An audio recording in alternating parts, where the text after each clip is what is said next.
Welcome, weary traveler, to the depths of the abyss itself.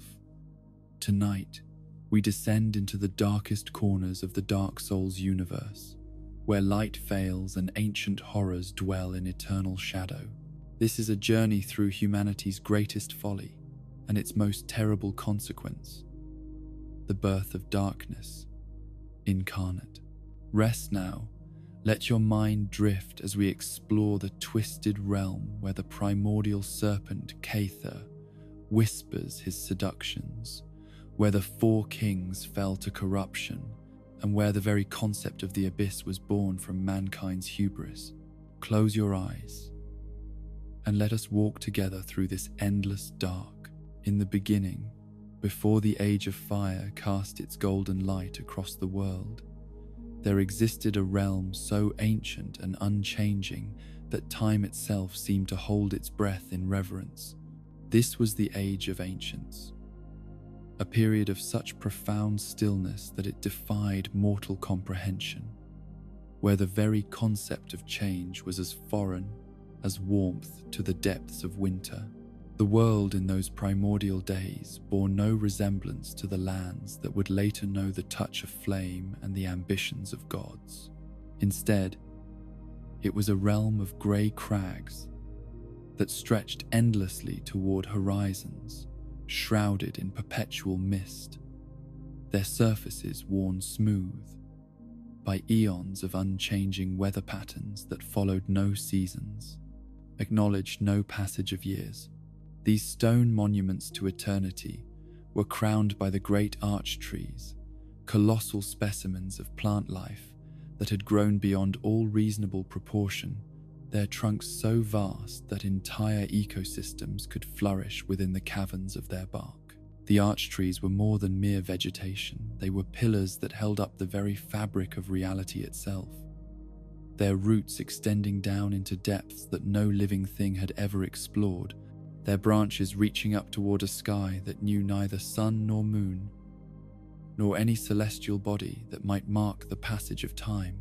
In their shadows, smaller trees of impossible variety created forests that seemed to exist outside the normal laws of growth and decay, where leaves neither fell nor budded, where bark neither aged nor renewed itself. This was a world without death as later ages would understand it, but also without true life in any meaningful sense. Everything simply was, existing in a state of perfect equilibrium that had endured for so long that the very concept of beginning or ending had been forgotten by whatever consciousness might have been capable of contemplating such things. It was beautiful in its way,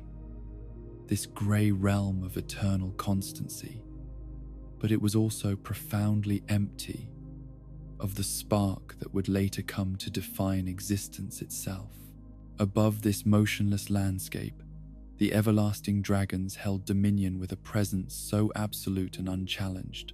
that they had become less rulers than essential components of the world's unchanging nature. These creatures were not dragons, as later ages would understand them, born of flesh and blood, and bound by the limitations of mortal existence. They were something far more fundamental manifestations of the principle of eternity itself, beings whose very existence served as anchors that kept the world locked in its state of perfect perpetual stasis.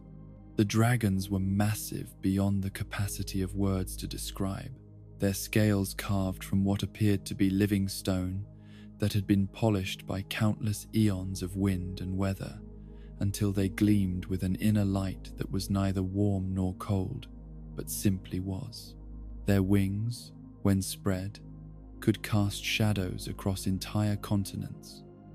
while their breath carried within it the essence of permanence itself, not fire or ice or any element that could create or destroy, but something that reinforced the fundamental nature of unchangingness that defined their realm. Yet for all their power and presence, the dragons were not tyrants in any sense that later ages would recognize. They did not rule through fear or domination, did not demand tribute or worship from lesser beings. Instead, They simply existed as essential components of the world's nature, their presence as natural and inevitable as the grey stone or the ancient trees or the mists that drifted eternally between the peaks and valleys of their domain. But in the depths of this changeless world, in places so remote and hidden that even the all-seeing eyes of the dragons rarely turned toward them, something waited that would transform the very nature of existence itself. The first flame flickered in the darkness, a phenomenon so alien to the age of ancients that its very presence began to warp the unchanging laws that had governed reality for time beyond memory. This flame was unlike any fire that the grey world had ever known. Where the realm of the dragons knew only constancy, the flame embodied change itself, growth and decay, creation and destruction, the endless dance of possibility that would come to define all subsequent ages. Its light was warm where the world had known only neutral greyness. Its energy was dynamic where everything else remained static. Its very existence was a violation of the fundamental principles upon which the ancient order had been built. The discovery of the first flame marked the true beginning of history as thinking beings would later understand it, for it was here that consciousness first encountered the possibility of transformation. Four beings, drawn by the flame's impossible radiance, approached the source of this new power and found within it the strength to challenge the eternal dominion of the dragons and reshape the world according to their own vision and ambition. Gwyn, who would later become known as the Lord of Sunlight, claimed from the flame a portion of its power that blazed with the brilliance of 1,000 suns concentrated into the form of a single magnificent soul. This was light in its purest form, not merely the absence of darkness, but something far more positive and creative, the power to illuminate, to warm, to inspire, and to create order from chaos. In Gwyn's hands, this light would become the foundation of civilization itself, the force that would drive back the darkness and establish the golden age that would define the height of divine power. The Witch of Izalith, whose name would later be whispered in both reverence and horror, claimed for herself the aspect of the flame that governed life and creation in all their magnificent and terrible forms. Her portion of the first flame's power contained within it the spark that animated all living things, the force that drove growth and reproduction, and the endless creativity of nature itself. Through her magic, dead stone would bloom with vegetation, barren lands would flourish with impossible abundance, and life would spread across the world in forms both beautiful and monstrous. Nito, the first of the dead, claimed from the flame that which seemed most paradoxical, the power of death itself. Yet this was not death as a mere ending, but death as an essential component of the cycle of existence, the force that made change possible by clearing away the old to make room for the new. In the unchanging world of the dragons, where nothing ever truly died,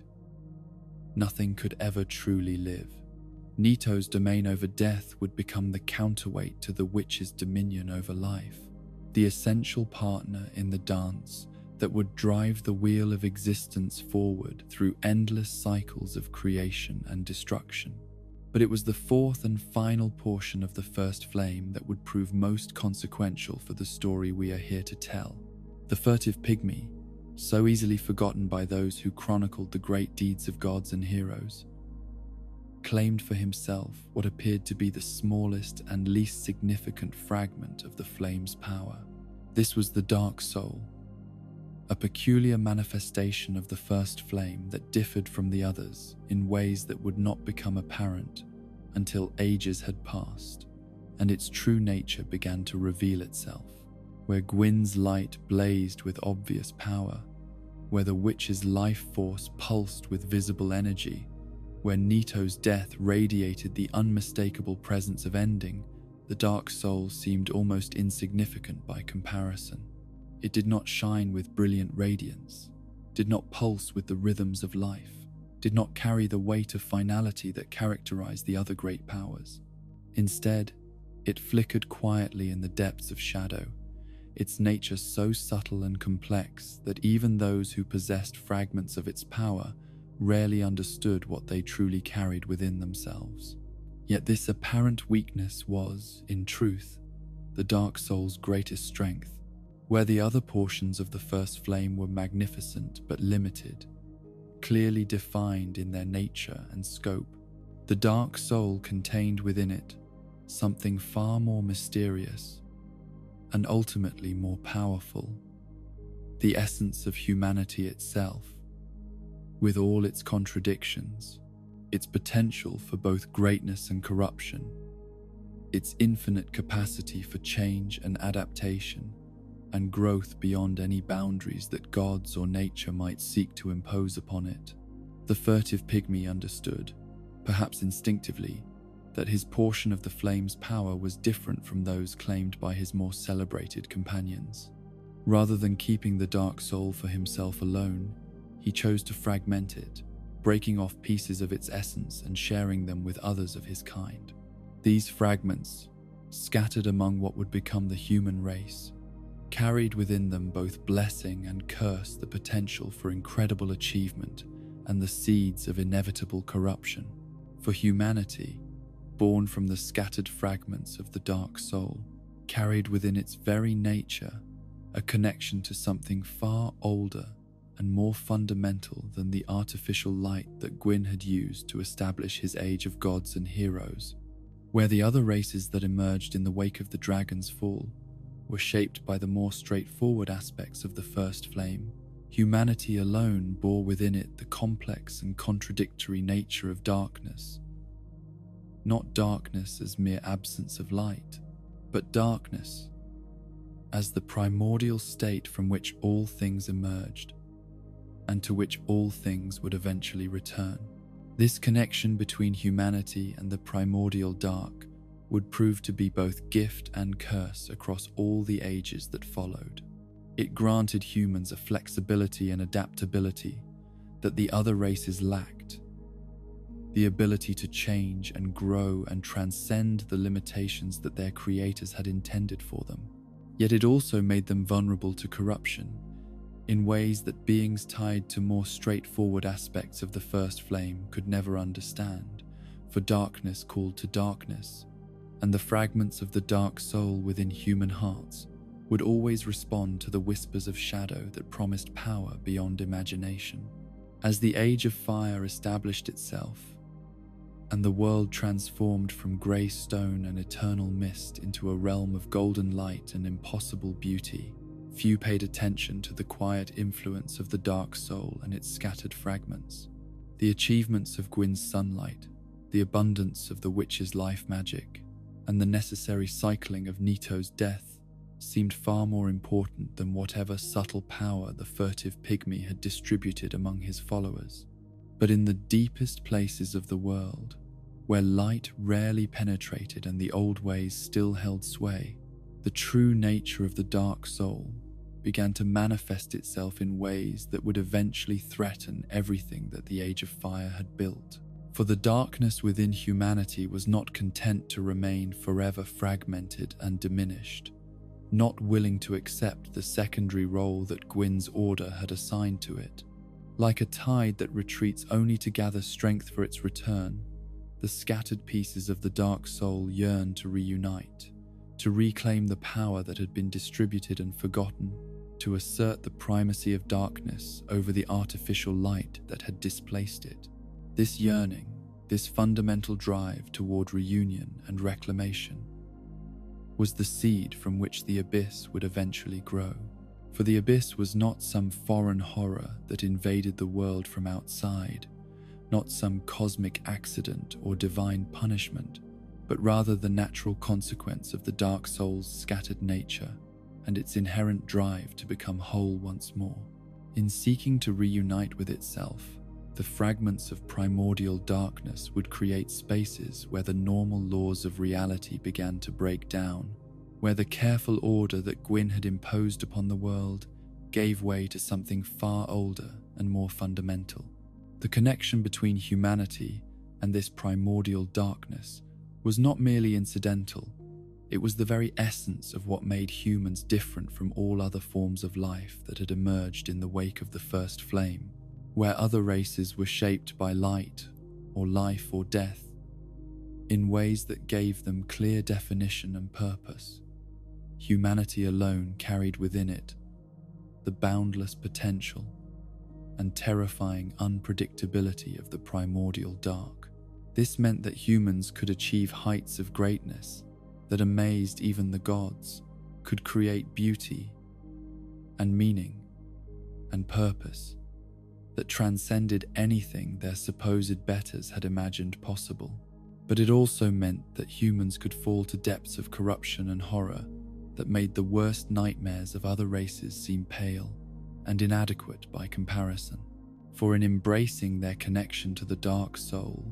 humans opened themselves to influences that could transform them into something that was no longer recognizably human at all. As the ages turned, and the first bright glory of the Age of Fire began to show signs of the inevitable fade that comes to all things, the connection between humanity and the primordial darkness would become impossible to ignore. The whispers that had always been present in the depths of human consciousness would grow louder and more insistent, promising power to those brave enough to embrace their true nature, offering knowledge to those willing to look beyond the comfortable lies that the Age of Gods had built its civilization upon. And in the deepest places of the world, where the influence of Gwyn's light grew thin and the old powers still remembered what the world had been before the coming of the flame, ancient beings began to stir who remembered the true nature of darkness and who understood the potential that lay hidden within the scattered fragments of the dark soul. These beings had waited through the long ages of light, patient as the stone and as persistent as the tide, knowing that eventually the artificial order of the Age of Fire would begin to crack, and in those cracks, the seeds of the abyss would find fertile ground in which to take root and grow. Thus was set in motion the long, slow process that would eventually give birth to humanity's greatest folly and most terrible achievement, the creation of the abyss itself, that realm of primordial darkness, where the scattered fragments of the dark soul would finally find the reunion they had sought since the furtive pygmy first chose to share his portion of the first flame's power with others of his kind. In the depths beneath the world, where the roots of the great arch trees had once anchored reality itself to the bedrock of existence, ancient intelligences stirred with purposes so vast and patient that mortal minds could scarcely comprehend the scope of their ambitions. These were the primordial serpents, beings whose origins stretched back to the very dawn of consciousness itself, creatures that had witnessed the rise and fall of the everlasting dragons, and had watched with calculating eyes as the first flame transformed the grey world of eternal stasis into something far more malleable and promising. To look upon a primordial serpent was to confront something that defied easy categorization, for these beings existed at the intersection of wisdom and monstrosity, of ancient knowledge and alien hunger. Their forms were serpentine in the most literal sense,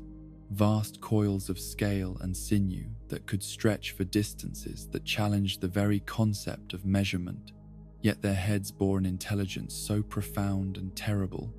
that it seemed to burn with its own inner light. When they spoke, their voices carried the weight of ages, each word carefully chosen and precisely placed to achieve maximum effect upon whatever mind was unfortunate enough to hear their whispered counsel. The greatest and most terrible of these ancient beings was Cathy, whose very name would become synonymous with seduction and corruption across all the ages that followed his first emergence from the depths of the earth. Unlike the dragons who had ruled through passive dominance, content to maintain the eternal stasis of their grey realm. Kaith possessed an active intelligence that sought constantly to reshape the world according to his own vision of what reality should become. He was patient beyond human understanding, willing to wait centuries or millennia for his plans to reach fruition. Yet when he finally chose to act, his influence could topple kingdoms and transform the very nature of existence itself. Kaith had observed the coming of the first flame with interest rather than alarm, recognizing in that primordial fire not the end of the old order, but rather the beginning of something far more useful to his purposes. The Age of Ancients had been too stable, too perfectly balanced to offer opportunities for the kind of fundamental change that his plans required. But the Age of Fire, with its inherent contradictions and built-in impermanence, created exactly the sort of dynamic instability that a being of his intelligence could exploit. The serpent understood, as few others did, the true nature of the dark soul that the furtive pygmy had claimed from the first flame and subsequently fragmented among his followers.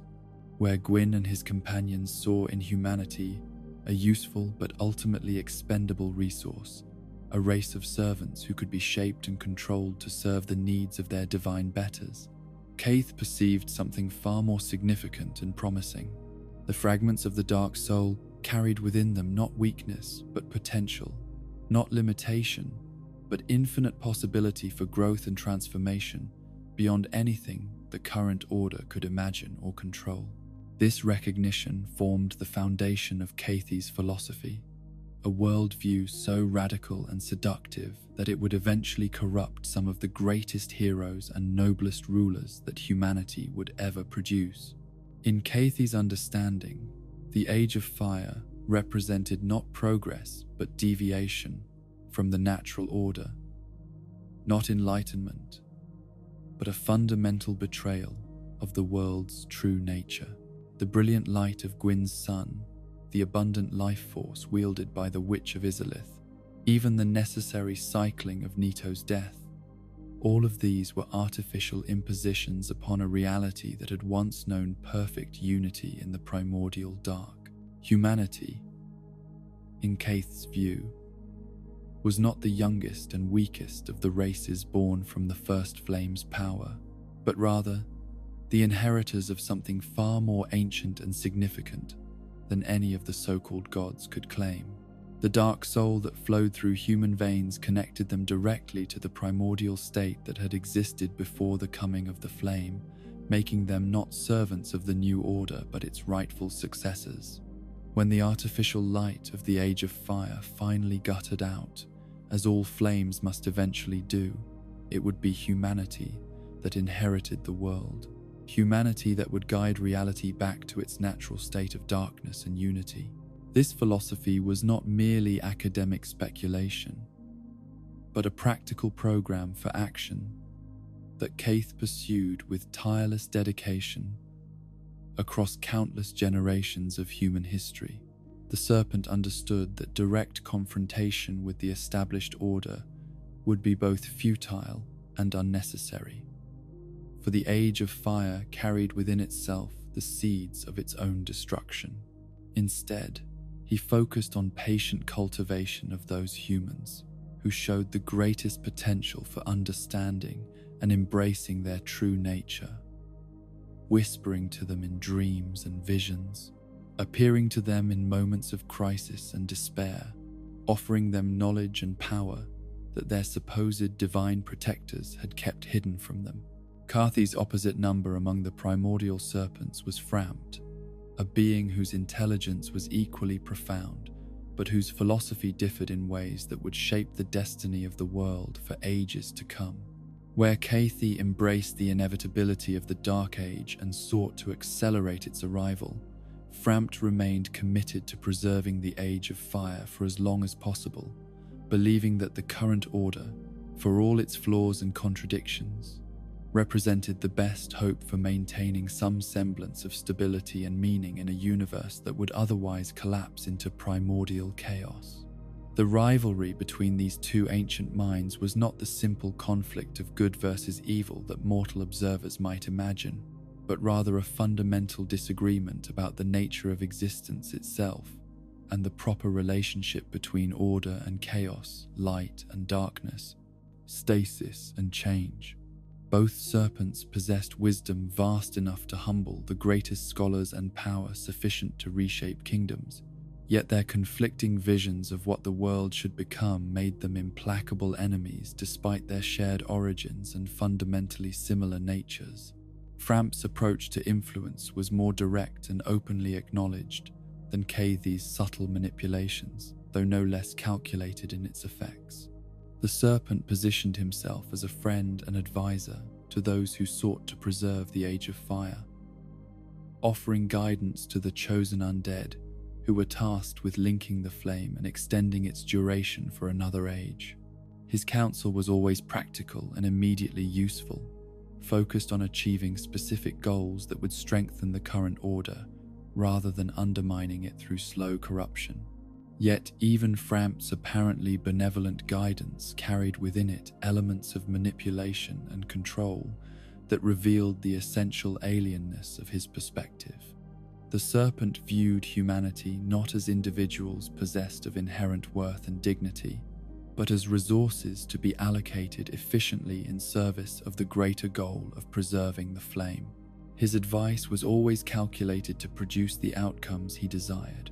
rather than what might actually be best for the humans who sought his counsel, and his friendships were strategic alliances rather than genuine emotional connections.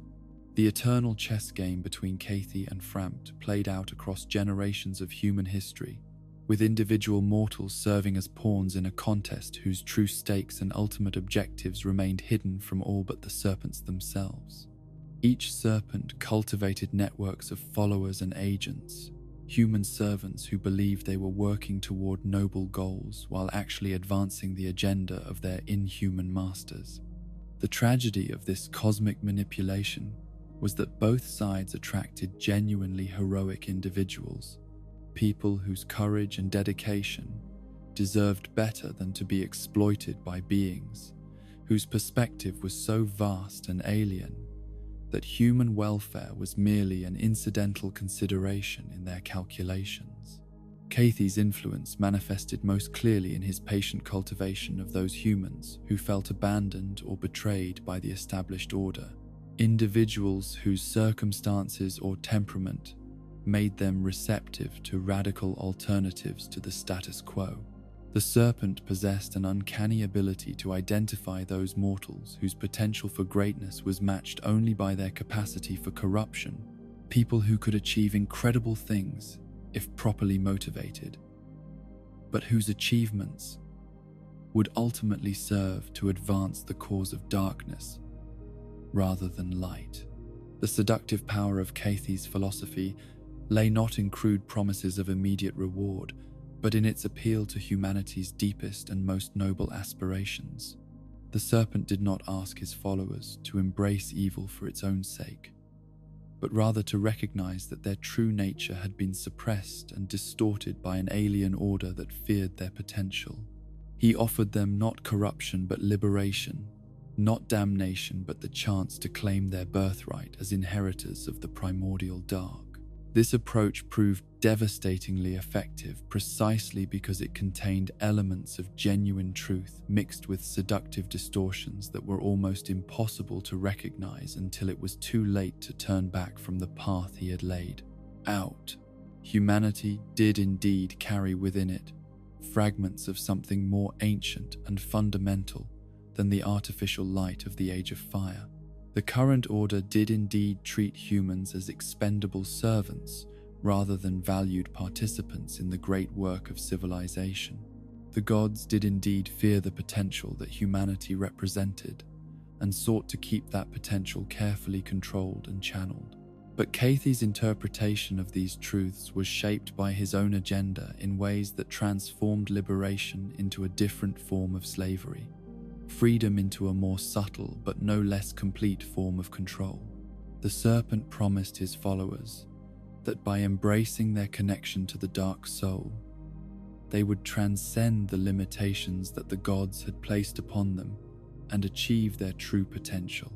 What he did not reveal was that this transcendence came at the cost of everything that made them recognizably human, transforming them into creatures that served his purposes far more completely than they had ever served Gwyn's. The art of Carthy's manipulation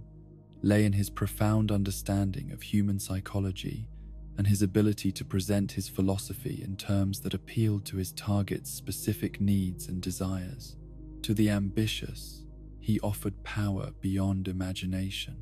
To the intellectual, he provided knowledge that had been hidden from mortal minds since the beginning of the Age of Fire. To the idealistic, he presented a vision of justice that would finally give humanity its proper place in the cosmic order. To the desperate, he promised solutions to problems that seemed otherwise insurmountable. In each case, the serpent's promises contained enough genuine substance to convince even skeptical minds of their validity, while carefully concealing the true costs and consequences that would eventually become apparent only after it was far too late to reconsider. The power he offered was real, but it came with a hunger that could never be satisfied. The knowledge he provided was accurate, but it carried with it an isolation from normal human experience that made meaningful relationships impossible. The justice he promised would indeed elevate humanity, but at the cost of transforming humans into something that was no longer recognizably part of the species they claimed to champion. Perhaps most tragically, Cathy's influence was often strongest among those humans who possessed the greatest potential for genuine heroism and positive change. The serpent understood that truly effective agents of transformation must be individuals capable of inspiring others to follow them, people whose natural charisma and evident nobility would lend credibility to the radical philosophy he sought to spread. A corrupt fool could do only limited damage to the established order,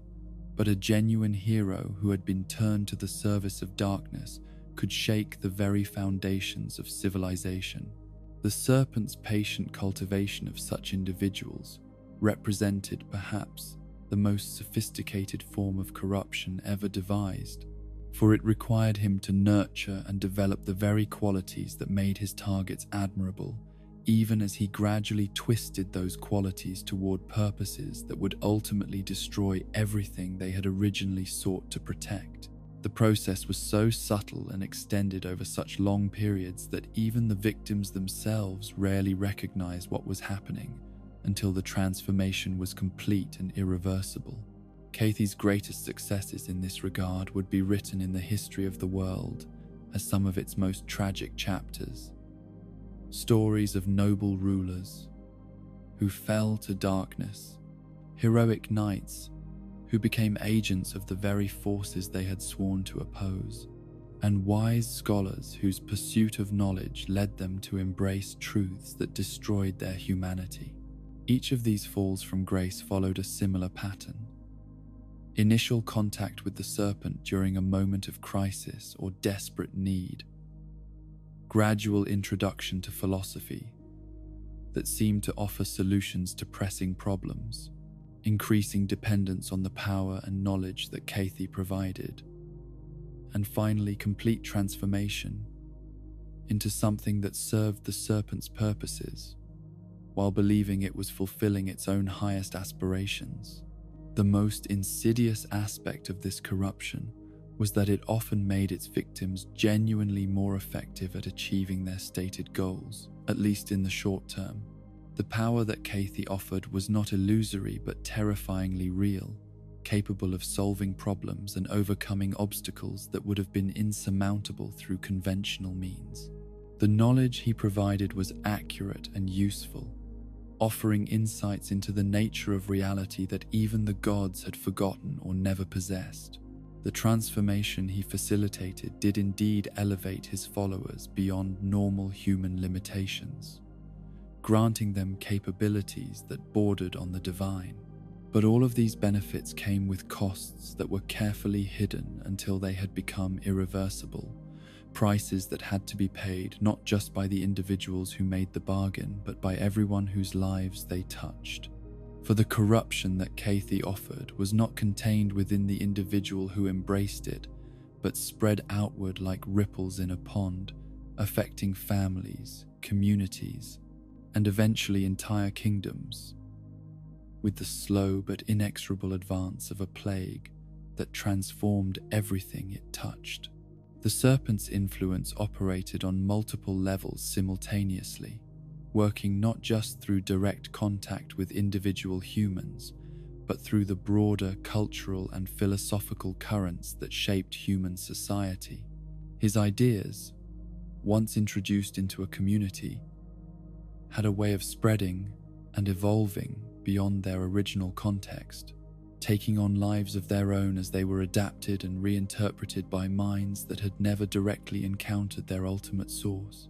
This viral quality of Cathy's philosophy made it far more dangerous than any conventional form of corruption, for it could continue to spread and do damage long after the serpent himself had withdrawn his direct attention from a particular region or population. Communities that had been exposed to his ideas would continue to develop and refine them across generations, each iteration moving further from normal human values while maintaining enough surface plausibility to attract new adherents. The ultimate genius of Cathy's approach lay in his understanding that the most effective form of corruption was that which convinced its victims that they were actually being purified, that the most seductive lies were those that were built upon foundations of genuine truth, and that the most complete forms of control were those that made the controlled believe they had achieved perfect freedom. Through this understanding, he transformed the very concept of the abyss from a mere destination into a journey, a process of transformation that his followers would pursue with religious devotion, even as it destroyed everything they had once held dear. And so the ancient serpent continued his patient work across the ages, always watching, always waiting, always ready to offer his whispered counsel to those who had reached the limits of what conventional wisdom and established power could provide. In the depths beneath the world, Cathy coiled among the roots of the great trees and dreamed his dreams of darkness triumphant, of humanity finally freed from the artificial constraints of the Age of Fire, of the world returned to its primordial state of perfect unity in the endless dark. The stage was set, the philosophy had been refined across countless iterations, and the servants had been carefully selected and prepared for the work that lay ahead. All that remained was to find the right moment, the right crisis, the right convergence of circumstances that would allow the serpent's long-laid plans to finally bear their intended fruit. And when that moment came, as Cathy knew it inevitably would, the birth of the abyss would follow as naturally and inevitably as darkness follows the setting of the Sunday. In the centuries that followed the establishment of Gwyn's golden age, when the light of the first flame had driven back the primordial darkness and created a world where gods walked among mortals as protectors and guides, humanity began to flourish in ways that would have seemed impossible during the grey twilight of the Age of Ancients. Cities rose from the earth like flowering plants reaching toward the sun, their spires and towers crafted with skill that rivaled even the works of the gods themselves, while trade routes spread across the known world like veins carrying the lifeblood of civilization to every corner of the realm. Among all these achievements of mortal ambition and divine blessing, none shone more brilliantly than the great city of New Londo, a metropolis that represented the pinnacle of what humanity could accomplish when guided by wisdom and blessed with the favor of the gods. Built in a location where natural waterways converged to create a network of canals and channels that facilitated both commerce and defense, New Londo grew from humble beginnings into something that challenged the very concept of what a human settlement could become. The city's founders had chosen their location with the careful calculation that characterized the best of human planning, recognizing that the confluence of rivers and underground springs would provide not only abundant fresh water for a growing population, but also natural transportation routes that could connect their community to the wider world. The early settlers had been merchants and craftsmen primarily, people whose skills and ambitions had outgrown the limited opportunities available in smaller communities, drawn together by the promise of creating something unprecedented in the history of their species. What began as a collection of workshops and trading posts gradually expanded into a true urban center, with each generation adding new districts and innovations that reflected the growing confidence and capability of its inhabitants. The architecture of New Londo was unlike anything that had been built before, combining the practical wisdom that humans had learned through centuries of construction with artistic ambitions that sought to rival the beauty of the gods' own dwellings. Bridges spanned the waterways with graceful arcs that seemed to defy the limitations of stone and metal, while towers rose to heights that offered panoramic views of the surrounding countryside. The city's growth was not merely physical, but represented a fundamental expansion of human potential in every conceivable direction. New Londo became a center of learning where scholars from across the known world gathered to share knowledge and pursue investigations that pushed the boundaries of mortal understanding. Libraries filled with texts copied from the archives of distant kingdoms stood alongside laboratories where natural philosophers conducted experiments that revealed new secrets about the nature of reality itself. The merchants of New Londo developed trading networks that spanned continents, their ships and caravans carrying not just goods but ideas and innovations that enriched every community they touched. The city's markets became legendary for their diversity and quality, offering everything from the practical necessities of daily life to exotic luxuries that had been crafted in workshops on the far side of the world. Gold and silver flowed through New Londo's economy like water through its canals, creating a prosperity that seemed to promise unlimited expansion and improvement. But perhaps most significantly, New Londo became a center of political innovation where humanity began to experiment with forms of governance that went beyond the simple hierarchies that had characterized earlier settlements.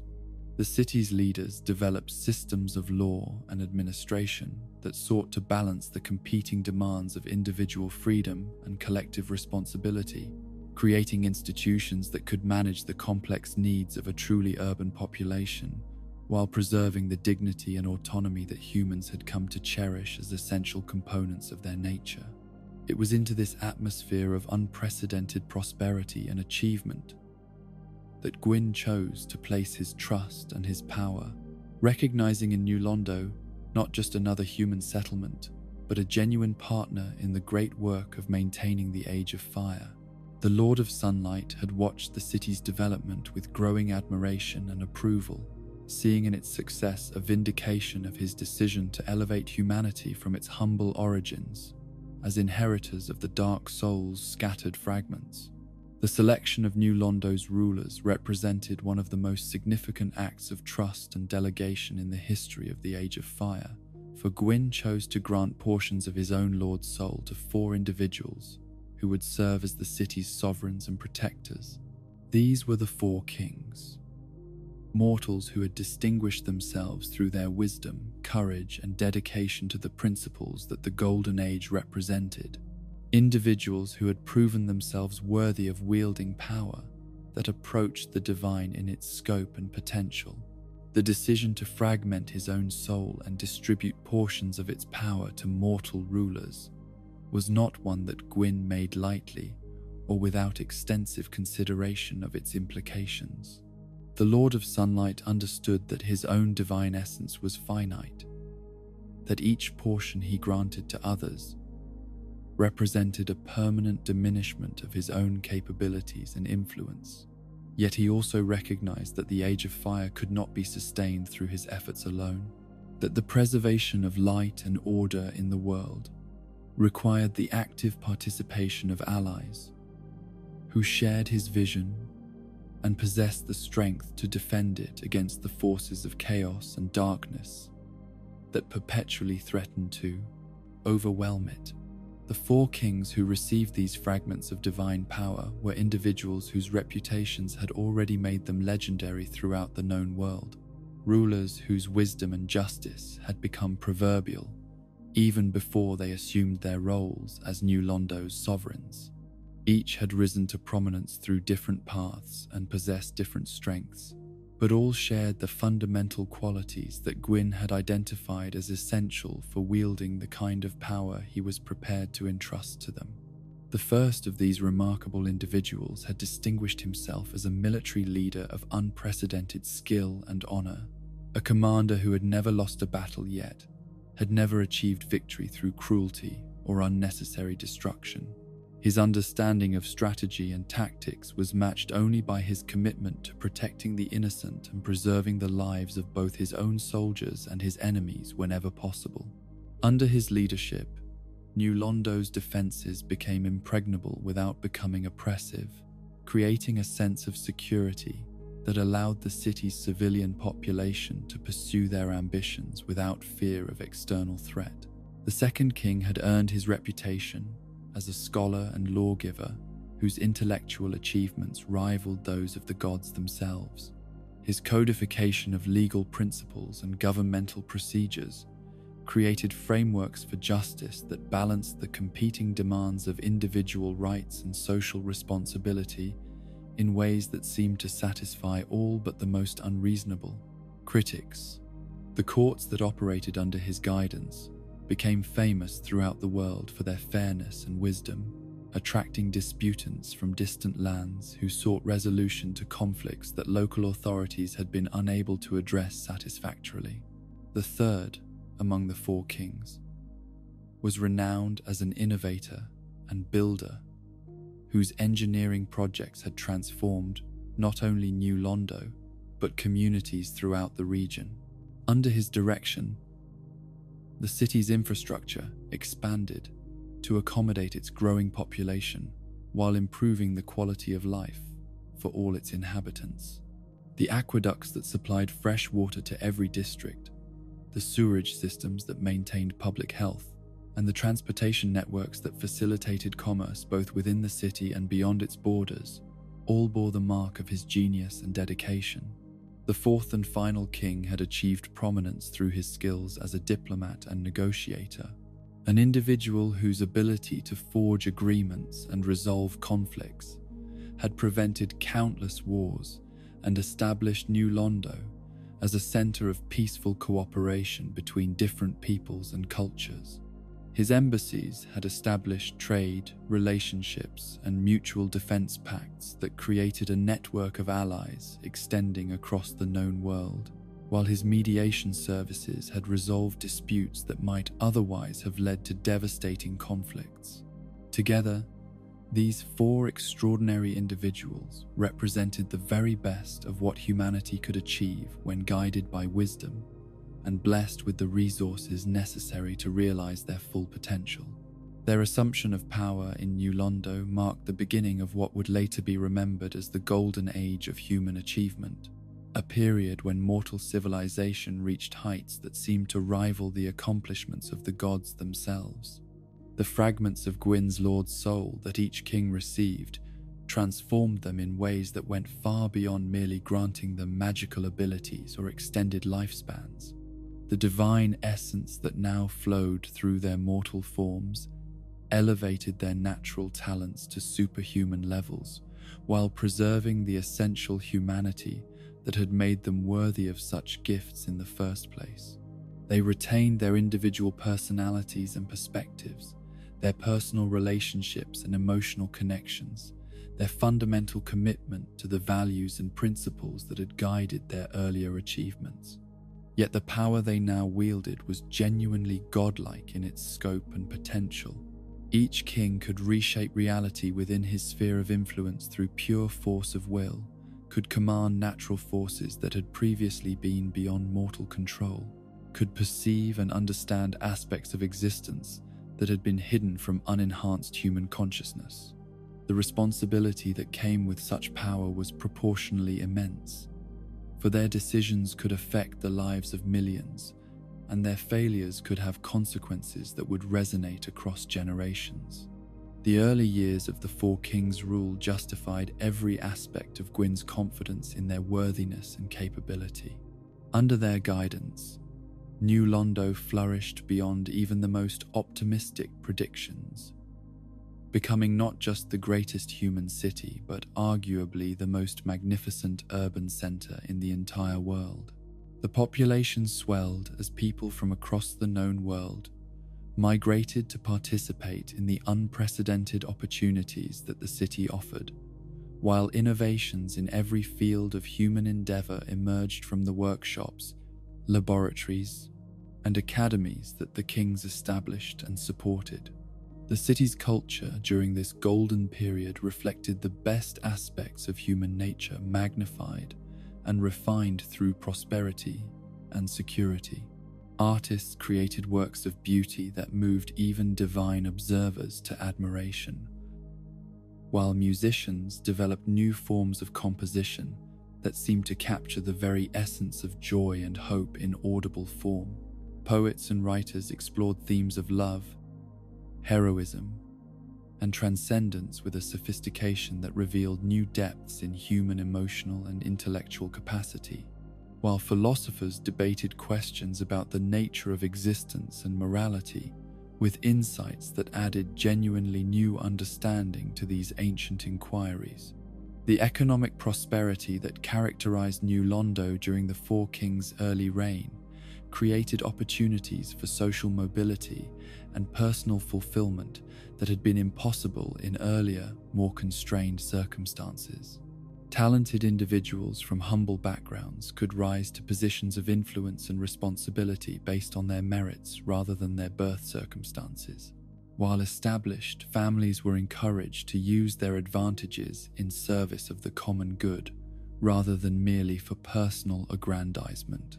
The technological innovations that emerged from New Londo during this period represented genuine advances in human understanding and capability, rather than mere elaborations on existing knowledge. Engineers developed new techniques for construction and manufacturing that made possible projects of unprecedented scale and complexity, while scholars made discoveries about the natural world that revealed previously unknown laws and principles governing physical reality. Perhaps most significantly, the Four Kings' rule demonstrated that mortals could wield divine power without being corrupted by it, that human nature was capable of growth and refinement that preserved essential humanity while transcending normal limitations. The kings themselves remained recognizably the same individuals they had been before receiving their portions of Gwyn's Lord's soul, yet they had become capable of achievements that would have been impossible for any unenhanced mortal to accomplish. The prosperity and achievements of New Londo during this golden age created a sense of optimism about human potential that spread far beyond the city's borders, inspiring communities throughout the world to attempt their own ambitious projects and innovations. The example that the Four Kings provided suggested that the Age of Fire had indeed created opportunities for genuine partnership between mortals and immortals, that humanity had found its proper place in the cosmic order as junior but genuine participants in the great work of maintaining light and order in the world. Yet even as New Londo reached the heights of its achievement and influence, subtle signs of future trouble were already beginning to manifest in ways that few observers were perceptive enough to recognize or wise enough to interpret correctly. The very success and prosperity that the city enjoyed created new forms of temptation and new opportunities for the kind of corruption that had always posed the greatest threat to human achievement. The fragments of the dark soul that flowed through the veins of every human inhabitant of the city, including the Four Kings themselves, had not been eliminated or purified by their exposure to divine power and unprecedented prosperity. If anything, The elevation of human potential and the expansion of human capability had created new channels through which the fundamental darkness of human nature could express itself, new forms that the eternal hunger for power and transcendence could take. The four kings, despite their genuine wisdom and nobility, were still fundamentally human in their essential nature, still carriers of the dark soul's influence, still vulnerable to the whispers and temptations that had always posed the greatest threat to human achievement. The divine power they now wielded amplified not only their virtues but also their potential for corruption, making their eventual fall not just a personal tragedy, but a catastrophe that would affect everyone whose lives they touched. In the depths beneath New Londo, where the city's foundations reached down into the ancient bedrock that had supported the great arch trees of the primordial age, something patient and calculating had begun to take notice of the four kings and their unprecedented achievement. Kathi, the great serpent whose wisdom was matched only by his dedication to the eventual triumph of darkness, saw in New Londo not just another human settlement, but the perfect opportunity to demonstrate the fundamental truth that he had been preaching since the beginning of the Age of Fire. The serpent understood that the corruption of ordinary humans, while useful for his purposes, could never provide the kind of dramatic proof that his philosophy required to win widespread acceptance among mortals who had grown comfortable with the current order. But the fall of genuine heroes, the corruption of individuals who had achieved the very heights of human potential and been blessed with divine power itself, would serve as undeniable evidence that no amount of external elevation could overcome the fundamental darkness that lay at the heart of human nature. And so Kathi began his patient approach to the four kings, not through crude temptation or obvious seduction, but through the careful cultivation of doubts and dissatisfactions that the serpent's ancient wisdom allowed him to perceive in even the most successful and apparently contented souls. The stage was set for a corruption so complete and devastating that it would transform humanity's greatest achievement into the birthplace of its most terrible creation, turning New Londo from a beacon of hope into the source of the abyss itself. The corruption of the four kings did not happen suddenly, like a lightning strike that transforms everything in a single moment of brilliant destruction, but rather unfolded slowly across years and decades, a gradual metamorphosis so subtle in its progression that even those closest to the rulers failed to recognize the magnitude of what was occurring until it had progressed far beyond any possibility of reversal. Kathi's influence worked like poison seeping through groundwater, contaminating the very foundations of New Londo's greatness, while leaving the surface appearance of prosperity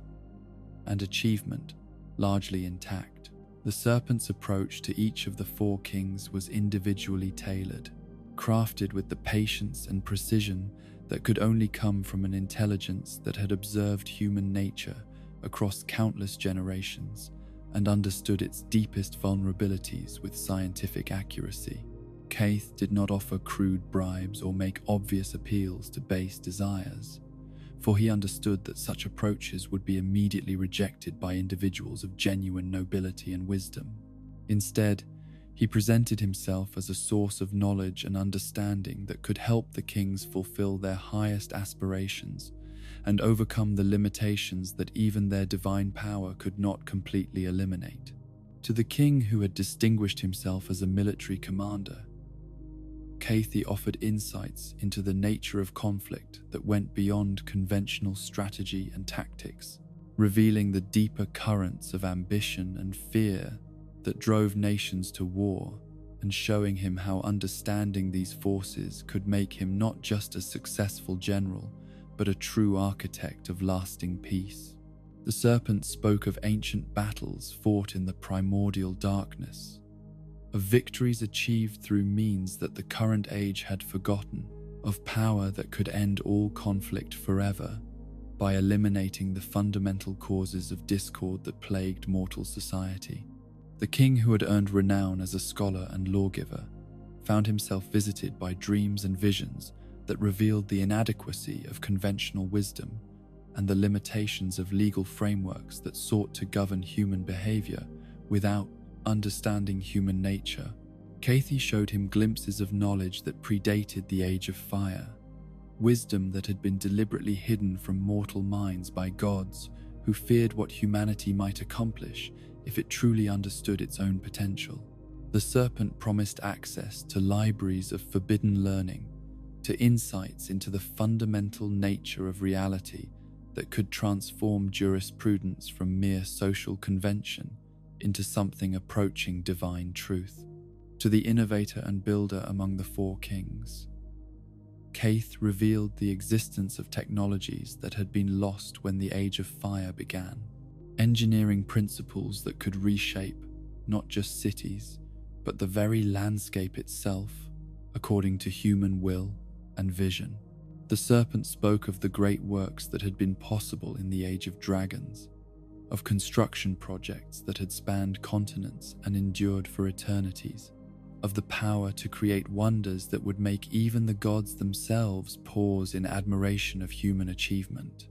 The diplomat and negotiator found his conversations with Cathy focused on the deeper currents of power and influence that determined the outcomes of negotiations and shaped the relationships between peoples and nations. The serpent offered him understanding of the hidden motivations that drove even the most apparently altruistic actions,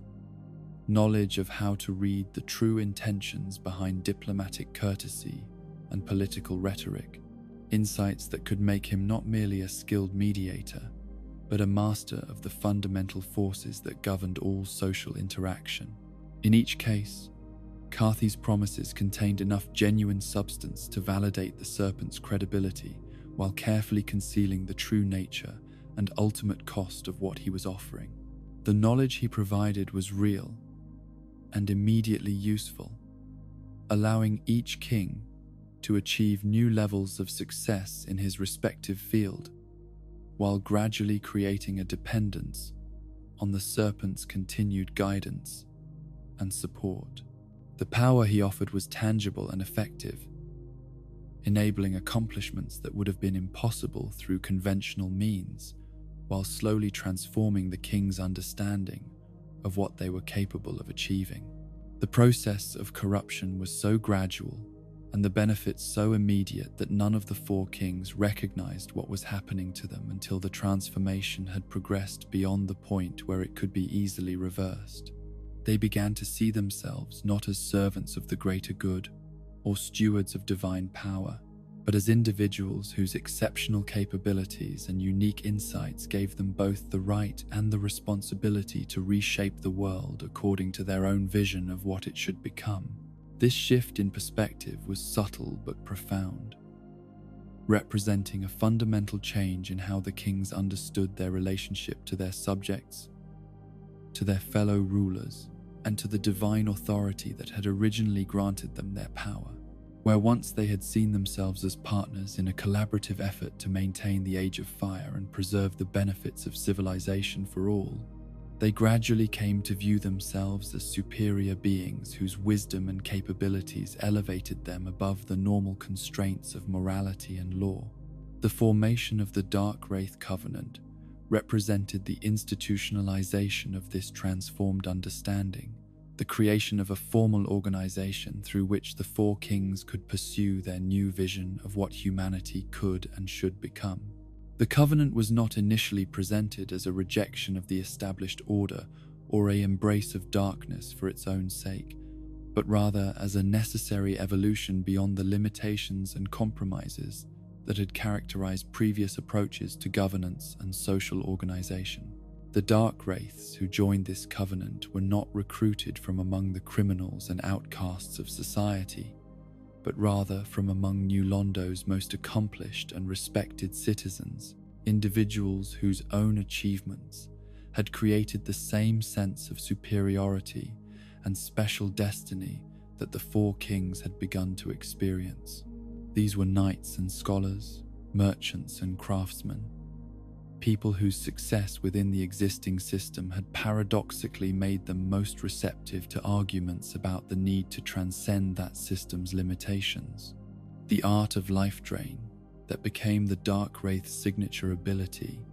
was presented not as a form of vampirism or parasitism, but as a technique for accelerating the natural process by which exceptional individuals accumulated the spiritual energy necessary for transcendence beyond normal human limitations. Kaith taught them that humanity itself was a form of spiritual currency, fragments of the dark soul that could be gathered and concentrated to achieve states of consciousness and capability that approached the divine. The philosophical framework that justified this practice drew upon genuine insights into the nature of the dark soul and its relationship to human potential,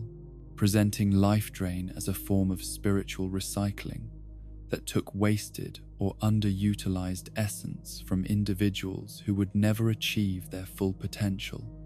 and concentrated it in those who had demonstrated the wisdom and capability necessary to use it effectively. The Dark Wraiths convinced themselves that they were not stealing or destroying, but rather optimizing the distribution of spiritual resources in service of humanity's collective advancement. The red-eye orb that enabled the Dark Wraiths to seek out and invade the worlds of other humans became a sacred tool rather than simply a weapon, a device that allowed them to identify individuals who possessed significant quantities of accumulated humanity and liberate that spiritual energy from the constraints of bodies and minds, too limited to use it properly. The hunt for humanity was presented as a form of missionary work, a sacred duty to gather the scattered fragments of the dark soul and concentrate them where they could serve their highest purpose. This rationalization was so effective that many Dark Wraiths genuinely believed they were performing acts of mercy and enlightenment rather than predation and murder. They saw themselves as surgeons removing diseased tissue, as gardeners pruning away weak growth to strengthen the whole plant, as librarians gathering scattered pages of a great book that could only be read when its contents were properly organized and concentrated. The philosophy that guided the Dark Wraith Covenant was seductive, precisely because it offered a sense of meaning and purpose that transcended the ordinary concerns of mortal existence, presenting its adherents not as criminals or monsters, but as enlightened beings who had recognized fundamental truths about reality that remained hidden from the masses. The Covenant promised not just power but understanding, not just individual advancement but participation in a great work that would eventually transform the entire world. The gradual spread of abyssal corruption beyond the borders of New Londo represented the natural consequence of this philosophy put into widespread practice, as Dark Wraiths carried their understanding and techniques to other communities and began the work of awakening what they saw as humanity's true potential. They presented themselves not as conquerors or invaders, but as teachers and liberators, offering to share the insights and capabilities that had transformed them with anyone who demonstrated the wisdom and courage necessary to embrace these revelations. The communities that accepted the Dark Wraith's message found themselves transformed in ways that initially seemed entirely positive. As individuals who had felt constrained by conventional limitations discovered new sources of strength and understanding that allowed them to achieve previously impossible goals. Local problems that had persisted for generations were solved with newfound wisdom and capability, while long-standing conflicts were resolved through applications of power that transcended traditional approaches to diplomacy and negotiation. Yet these apparent benefits came with costs that were not immediately apparent, changes in the fundamental nature of those who embraced the Dark Wraith philosophy that would only become obvious as time passed. And the transformation progressed beyond its initial stages. The humanity that the new converts learned to drain from others was not simply an abstract energy source, but the very essence of what made its original possessors recognizably human, including their capacity for empathy, their connection to community, and their ability to find meaning and satisfaction in ordinary experiences. As the dark wraiths accumulated more and more of this concentrated essence, they found themselves becoming increasingly isolated from normal human experience and emotion. Their enhanced capabilities balanced by a growing inability to relate to or care about the concerns of those they had left behind. The power they gained made them more effective at achieving their goals, but it also made those goals increasingly abstract and disconnected from any genuine concern for human welfare or happiness. The Covenant's most successful members became something that was no longer recognizably human despite retaining their original physical forms. Their consciousness transformed into something that operated according to principles that would have been alien and horrifying to their former selves. They retained their memories and intellectual capabilities, their skills and knowledge, but the emotional and spiritual foundations that had once given meaning to these attributes had been systematically drained away and replaced with something darker and more fundamental. The philosophy that had initially attracted them to the Covenant evolved as well, becoming more explicitly focused on the superiority of darkness over light, of chaos over order, of the primordial state over the artificial constructions of the Age of Fire. What had begun as an argument for optimizing the distribution of spiritual resources gradually transformed into a comprehensive worldview that rejected the basic assumptions upon which civilization had been built and called for a return to something more ancient and fundamental. Notable figures among the Dark Wraiths included individuals whose falls from grace became legendary examples of how even the most noble and accomplished humans could be corrupted by the seductive promise of transcendence through darkness. These were knights who had once been celebrated for their chivalry and honor, scholars whose research had advanced human knowledge in beneficial ways, leaders whose wisdom and compassion had improved the lives of countless people under their care. Each of these individuals had begun their journey into darkness through what appeared to be noble motivations, seeking power and knowledge that could help them better serve others and more effectively address the problems that plagued their communities. The tragedy of their transformation lay not in any initial corruption or evil intention, but in the gradual erosion of the very qualities that had made them admirable in the first place, replaced by capabilities that were impressive but ultimately hollow. The spread of the Dark Wraith Covenant beyond New Londo represented more than just geographical expansion, but a fundamental challenge to the philosophical foundations of the Age of Fire itself. The Covenant's success in attracting genuinely accomplished and admirable individuals suggested that the corruption it offered was not simply the result of weakness or moral failing, but rather responded to genuine limitations and inadequacies in the existing order that even its most successful participants had begun to recognize. The seductive promise of power through darkness appealed particularly to those who had achieved much within the conventional system, but had come to understand the constraints and compromises that system imposed on their ambitions and ideals. The Dark Wraith philosophy offered them a path beyond these limitations, a way of transcending the moral and practical boundaries that had previously defined the scope of what they could accomplish. The gradual transformation of human nature that resulted from widespread adoption of the Covenant's practices represented perhaps the most profound challenge that the Age of Fire had yet faced, for it suggested that humanity itself might be fundamentally incompatible with the order that Gwyn had established. The dark soul that flowed through human veins had always contained the potential for this kind of transformation,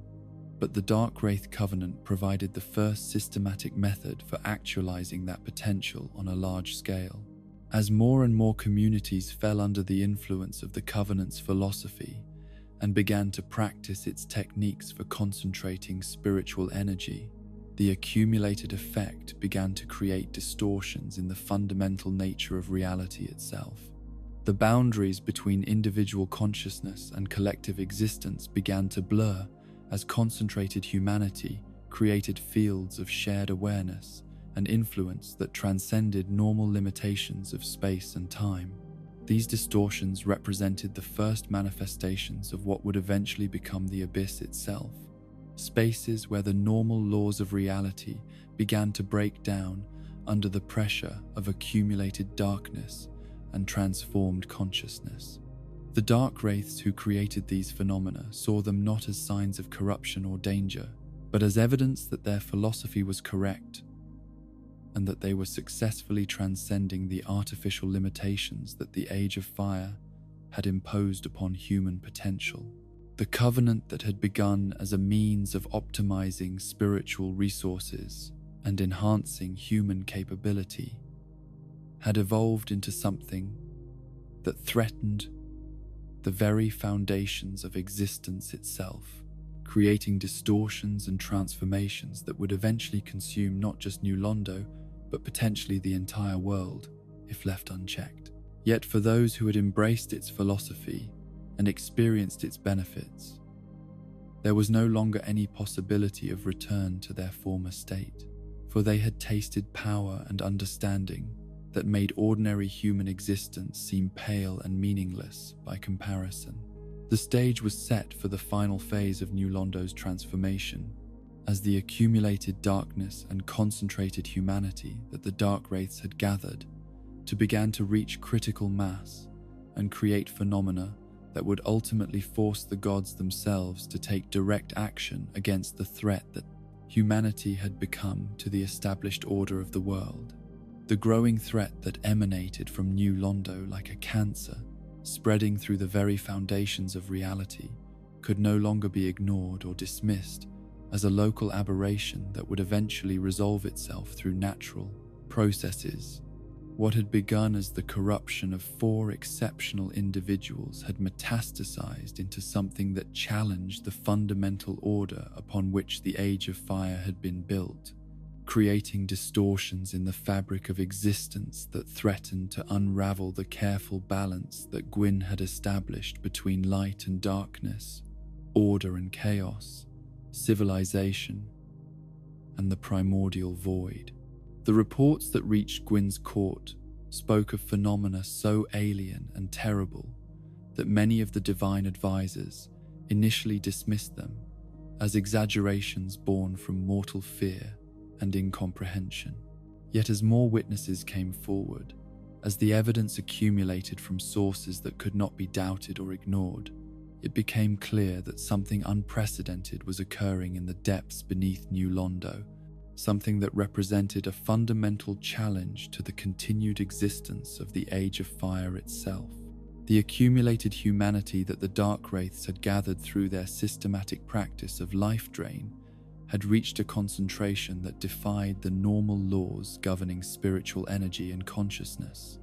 Like a critical mass of unstable material that suddenly undergoes nuclear transformation,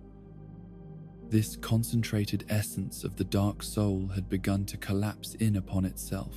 creating a gravitational field of pure darkness that drew in light, matter, and even the basic concepts of space and time, transforming them into something that belonged more to the primordial age than to the ordered reality of the present. The abyss that was forming in the depths of New Londo represented not just a spatial anomaly, but a fundamental rejection of everything that the first flame had brought into existence. Where Gwyn's light had created distinction, separation, and individual identity, the abyss sought to return everything to the undifferentiated unity that had characterized the age before fire. Where the established order had brought meaning and purpose through hierarchy and relationship, the abyss offered only the absolute equality of complete dissolution. The 4 kings, who had once been Gwyn's most trusted mortal allies, now stood at the center of this expanding void as its primary architects and guardian angels. their consciousness so thoroughly transformed by their communion with concentrated darkness that they bore no resemblance to the noble rulers they had once been. The fragments of Gwyn's own Lord Soul that he had granted them in trust had been corrupted and inverted, their divine light twisted into something that served as a beacon for forces that sought only destruction and dissolution. From his throne in Anor Londo, Gwyn could feel the wrongness spreading from New Londo like a wound in reality itself, a constant ache that reminded him of the fundamental instability that had always lurked beneath the surface of his carefully constructed age. The Lord of Sunlight had always known that the Age of Fire was temporary by its very nature, that the flame would eventually fade and give way to something darker and more primordial. But he had not expected that the agent of that transformation would emerge from among the very mortals he had sought to elevate and protect. The divine council that convened to address this crisis brought together the greatest minds and most powerful beings of the current age, immortals whose wisdom spanned millennia and whose understanding of cosmic forces was unmatched by any mortal intelligence. Yet even these august beings found themselves struggling to comprehend the true nature of what was emerging from New Londo, for the abyss represented something that existed outside their experience and challenged their fundamental assumptions about the nature of reality. Some counseled direct military intervention, arguing that the corruption could be stopped through the application of sufficient divine force before it had time to spread beyond its current boundaries. They proposed to marshal the full might of the gods and their armies, to descend upon New Londo with light so brilliant and power so overwhelming that nothing of the darkness could survive the encounter. Others advocated for a more subtle approach, suggesting that the corruption might be contained through magical barriers and protective enchantments that would prevent its spread while allowing time for a more permanent solution to be developed. They spoke of ancient techniques for binding hostile forces, of prison dimensions where threats to reality could be safely quarantined until they could be properly dealt with. But Gwyn, with the terrible wisdom that comes from bearing ultimate responsibility for cosmic stability, understood that none of these conventional approaches would be adequate to address a threat of this magnitude and fundamental nature. The abyss was not simply a powerful enemy that could be defeated through superior force, nor a magical phenomenon that could be contained through clever techniques. It was a fundamental challenge to the very concept of existence as the Age of Fire had defined it, a return to the primordial state that had preceded the discovery of the first flame. The decision that the Lord of Sunlight finally reached represented perhaps the most morally complex choice of his long reign, a solution that would preserve the stability of the world at a cost that would haunt him for whatever remained of his existence. The corruption centered in New Londo had to be stopped, but it could not be stopped through conventional means. The only solution was to ensure that it could never spread beyond the boundaries of the city itself, regardless of what that might mean for those who remained within those boundaries. The three sealers of New Londo emerged from this terrible decision as the instruments through which Gwyn's will would be implemented. Three individuals whose magical knowledge and moral courage made them capable of carrying out a mission that would require them to sacrifice everything they held dear in service of the greater good. These were not anonymous functionaries or disposable agents, but accomplished mages whose understanding of protective enchantments and binding magic had made them legendary throughout the magical community. The first of these remarkable individuals had spent his life studying the relationship between water and spiritual energy, developing techniques for using liquid elements as both conduits and barriers for magical forces. His research had focused on the protective properties of blessed waters and the ways in which flowing streams could be used to create boundaries that hostile entities found difficult to cross. His knowledge would prove essential for creating the seals that could contain the abyss within New Londo's boundaries. The second sealer was renowned for her mastery of protective enchantments and her ability to create magical barriers that could withstand tremendous pressure and remain stable for extended periods without renewal or maintenance. Her work had primarily focused on defending communities against supernatural threats, and she had developed a reputation for creating defenses that were both impregnable and subtle enough to avoid interfering with the normal activities of those they protected. The third member of this tragic brotherhood was a specialist in the binding and containment of hostile spiritual entities, an expert whose understanding of imprisonment magic had been called upon whenever conventional methods proved inadequate for dealing with threats to public safety. His techniques for creating magical prisons were so advanced that he could trap beings of enormous power within spaces so small and secure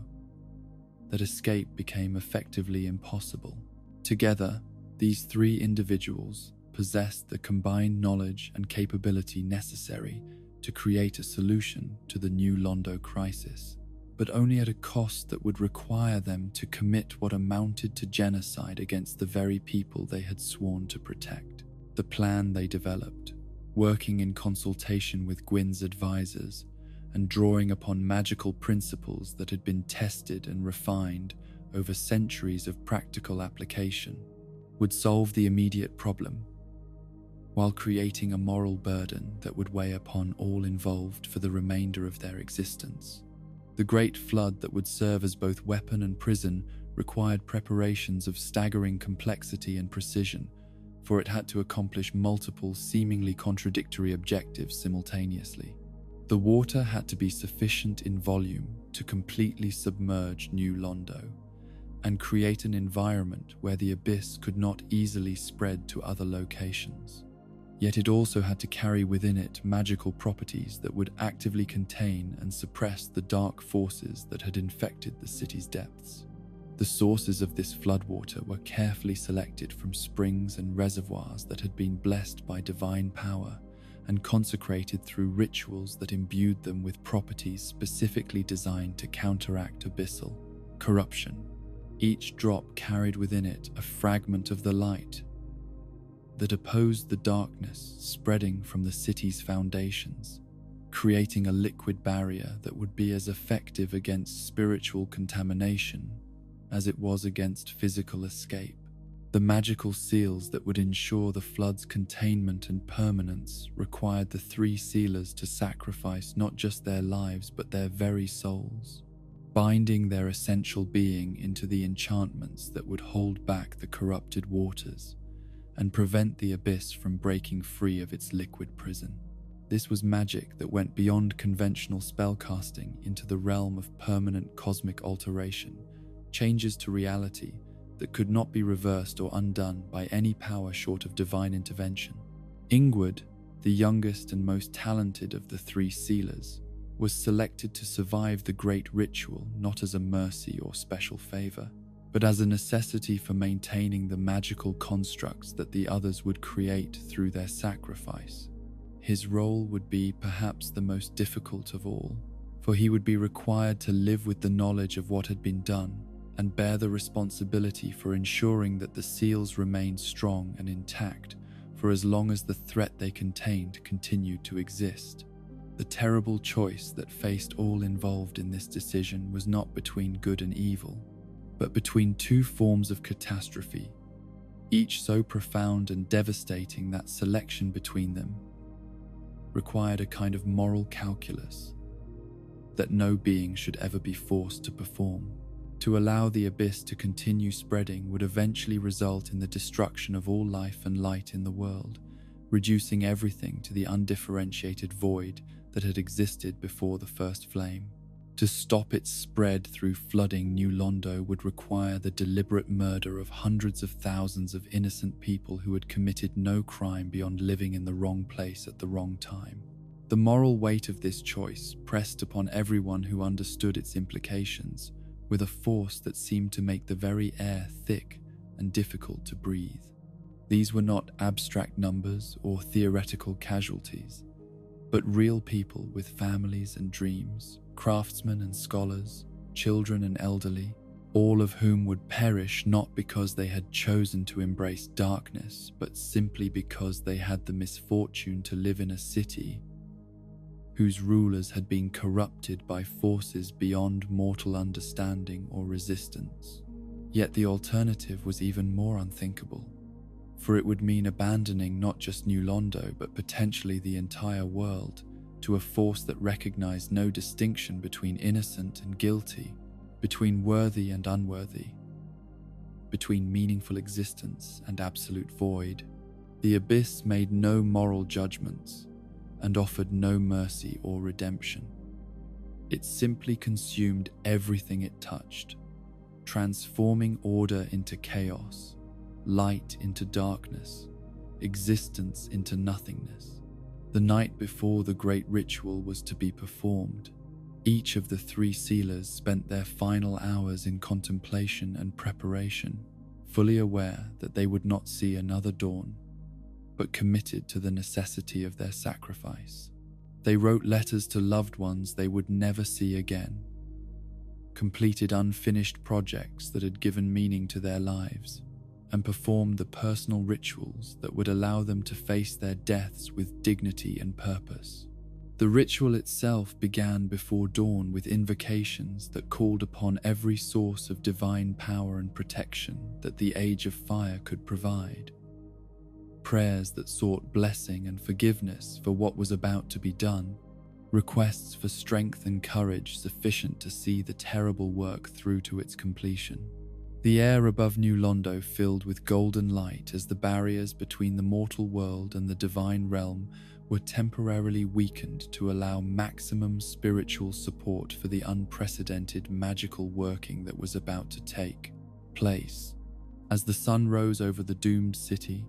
the first phase of the great enchantment began with the systematic opening of channels that would guide the floodwaters to their intended destination. Rivers were diverted from their natural courses, underground springs were tapped and redirected, magical reservoirs that had been prepared over months of careful work were opened to release their blessed contents. The roar of rushing water began to echo across the landscape as more liquid than had ever been moved by mortal magic began its journey toward New Londo. The citizens of the city, most of whom remained completely unaware of both the corruption spreading beneath their feet and the solution that was rushing toward them, went about their morning routines with no understanding that they were living through the final hours of their existence. Children played in the streets while their parents prepared for another day of work. Merchants opened their stalls in expectation of profit. Scholars settled into their studies, believing they would have years to complete their research. The water arrived with a suddenness that allowed no time for escape or preparation, pouring into the city from every direction simultaneously, as the magical channels that had been prepared released their contents in a coordinated flood that transformed New Londo from a thriving metropolis into a drowning pit within a matter of minutes. The carefully planned timing ensured that there would be no opportunity for panic or attempted evacuation that might allow corrupted individuals to escape and spread the abyss to other locations. The three sealers positioned themselves at key points around the city's perimeter, each maintaining the magical constructs that would transform the floodwaters from a temporary inconvenience into a permanent prison. As the water levels rose and the binding enchantments took hold, each sealer felt their life force being drawn into the spells they were casting, their souls becoming permanently integrated into the magical framework that would hold back both water and darkness for generations to come. The screams that rose from the drowning city were perhaps the most terrible sound that had ever been heard in the Age of Fire. The voices of hundreds of thousands of innocent people crying out in terror and confusion as they were overwhelmed by forces they could not understand or escape. These were not the quick deaths of battle or the merciful endings of natural disaster, but prolonged drowning that gave each victim time to fully comprehend what was happening to them before the waters finally claimed their lives. Yet even as this unprecedented tragedy unfolded, The magical purpose behind the flood was being fulfilled with terrible efficiency. The blessed waters that filled every street and building carried within them properties that actively suppressed abyssal corruption, creating an environment where the dark forces that had been growing beneath the city found their expansion suddenly halted and their power severely constrained. The four kings, trapped in the deepest chambers beneath New Londo as the waters rose around them, found themselves sealed away, not just by liquid barriers, but by magical forces that prevented them from projecting their influence beyond the boundaries of their underwater prison. The fragments of Gwyn's Lord Soul that they carried had been corrupted but not destroyed, and the sealing magic drew upon that residual divine power to create bonds that they could not break despite their transformation and accumulated strength. The Dark Wraiths, who had served as the primary agents of corruption throughout New Londo's territories, found themselves similarly constrained, their ability to traverse between worlds and continue their harvest of humanity suddenly curtailed by the magical barriers that now surrounded their drowning city. Many who had been away on missions or engaged in activities beyond the city's borders discovered that they could no longer return to their base of operations, their connection to their source of power and guidance severed by the flood that had claimed their home. The sealing of New Londo was completed as the three sealers gave the last of their life force to ensure that the enchantments they had created would endure for as long as the threat they contained continued to exist. Their bodies dissolved into the magical matrix that held back the waters, their consciousness becoming permanently integrated into the protective spells that would require eternal vigilance to maintain their effectiveness. Ingward, the sole survivor among the sealers, found himself burdened with knowledge and responsibility that no mortal should have to bear, appointed as the eternal guardian of a prison that contained not just the corrupted four kings, but the ghosts of everyone who had died in the Great Flood. His role required him to maintain constant vigilance over the seals, while living with the knowledge of the terrible price that had been paid to create them. The transformation of New Londo from a symbol of human achievement into a waterlogged tomb created ripple effects throughout the known world that would persist for generations to come. Communities that had looked to the great city as an example of what mortal ambition could achieve suddenly found themselves confronted with evidence that even the greatest human accomplishments could be corrupted and destroyed, that the divine power, which had seemed to promise unlimited potential for growth and improvement, could become the very agent of catastrophic failure. The ghosts of New Londo's drowned citizens became permanent residents of their underwater city, their spirits bound to the location of their deaths by the same magical forces that contained the abyss and prevented its spread. These tortured souls retained enough consciousness to suffer eternally from their circumstances, while lacking the power or knowledge necessary to achieve any form of resolution or peace. The flooding that had been intended as a temporary measure to contain an immediate threat gradually revealed itself to be a permanent transformation of the landscape itself, as the magical properties of the seal waters prevented normal evaporation or drainage that might have eventually restored the city to habitable conditions. New Londo would remain submerged indefinitely, a monument to the terrible choices that even the wisest rulers sometimes face when confronted with threats that transcend normal categories of good and evil.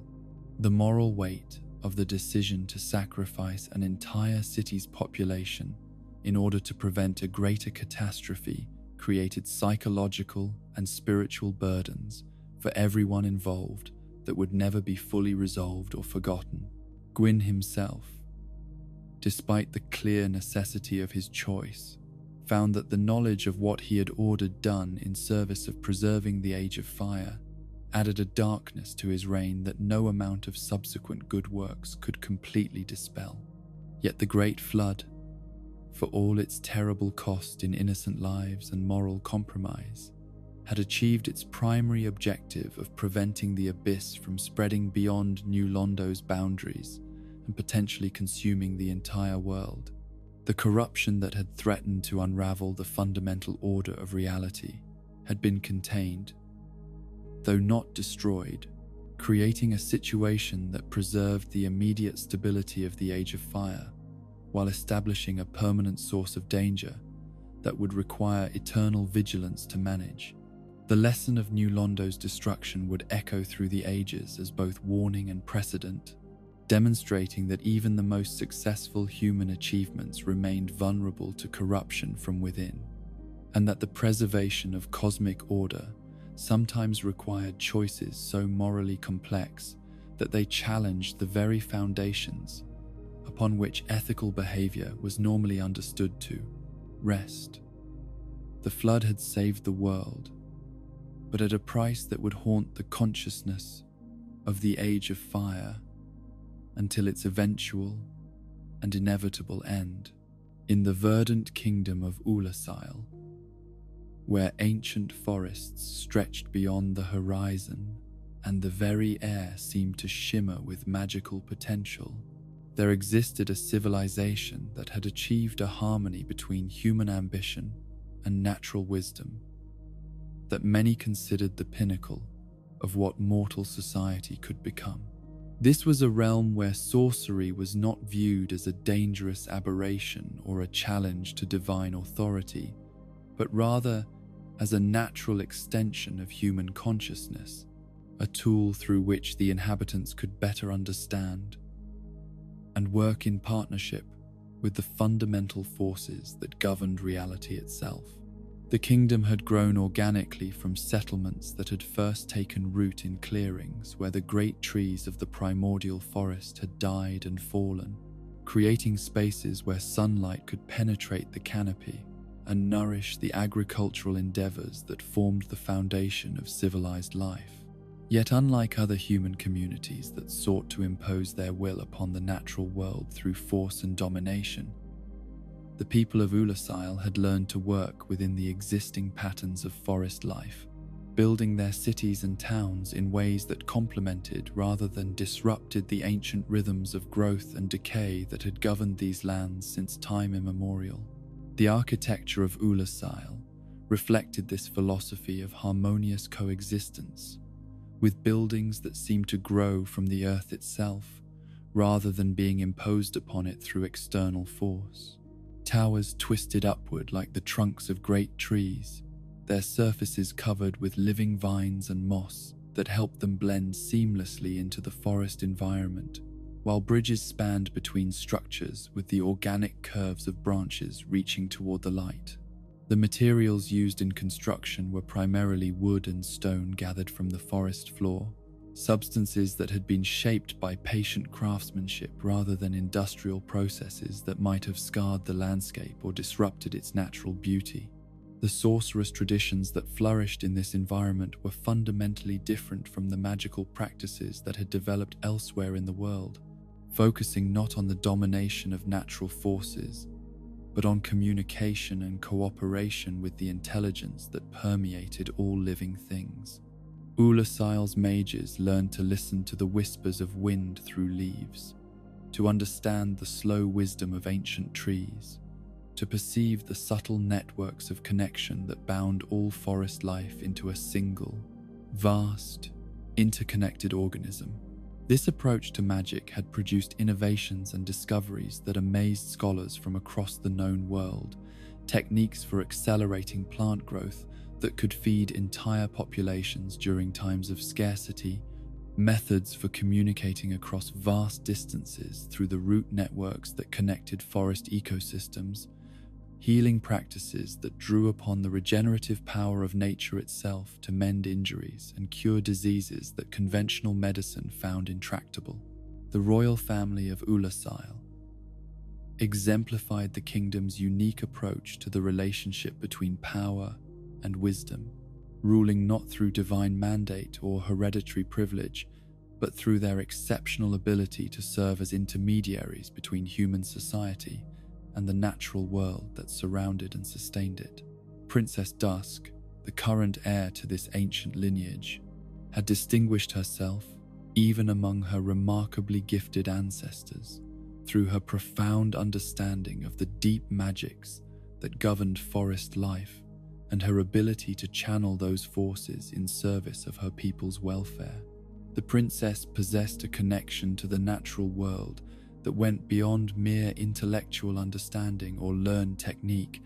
representing what appeared to be a fundamental evolution in human consciousness that allowed her to perceive reality from perspectives that normal mortals could scarcely imagine. Through her awareness, the boundary between self and environment became fluid and permeable, enabling her to experience existence not as an isolated individual struggling against an alien world, but as a conscious node within the vast network of intelligence and awareness that permeated all living systems. This extraordinary sensitivity came with corresponding responsibilities and vulnerabilities that shaped every aspect of her existence. For Princess Dusk could not experience her own welfare as separate from that of the forest kingdom she was destined to rule. The health of every tree, the purity of every stream, the balance of every ecosystem within Ulasal's borders was as immediate and personal to her as the condition of her own body, creating a form of consciousness that was both magnificently expanded and almost unbearably intense in its scope and implications. Yet for all their achievements and wisdom, for all their success in creating a sustainable form of civilization that enhanced rather than degraded the natural world that supported it, the people of Ulasil remained fundamentally human in their essential nature, carriers of the dark soul's fragments with all the potential for both transcendence and corruption that such inheritance implied. The very sensitivity and openness that had enabled their remarkable magical innovations also made them vulnerable to influences and temptations that more conventional societies might have been better equipped to recognize and resist. In the deepest chambers beneath the royal castle, where the roots of the great trees penetrated so far into the earth that they touched substrata that predated the Age of Fire itself, the kingdom's scholars and sorcerers had been conducting archaeological investigations that were gradually uncovering remnants of civilizations and consciousnesses that had existed before the coming of the First Flame. These excavations had revealed artifacts and structures that suggested forms of intelligence and awareness that operated according to principles entirely different from those that governed contemporary existence. The deeper they dug into these ancient layers,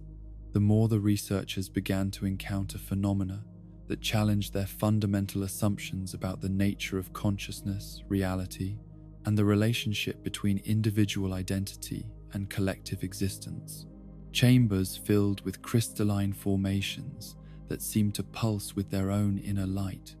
corridors that led to spaces larger than their external dimensions should have been able to contain, walls covered with symbols that conveyed meaning directly to the mind without requiring translation or interpretation. At the very deepest level of these excavations, in a chamber so far beneath the earth that it seemed to exist at the boundary between the physical world and whatever realms lay beyond normal space and time,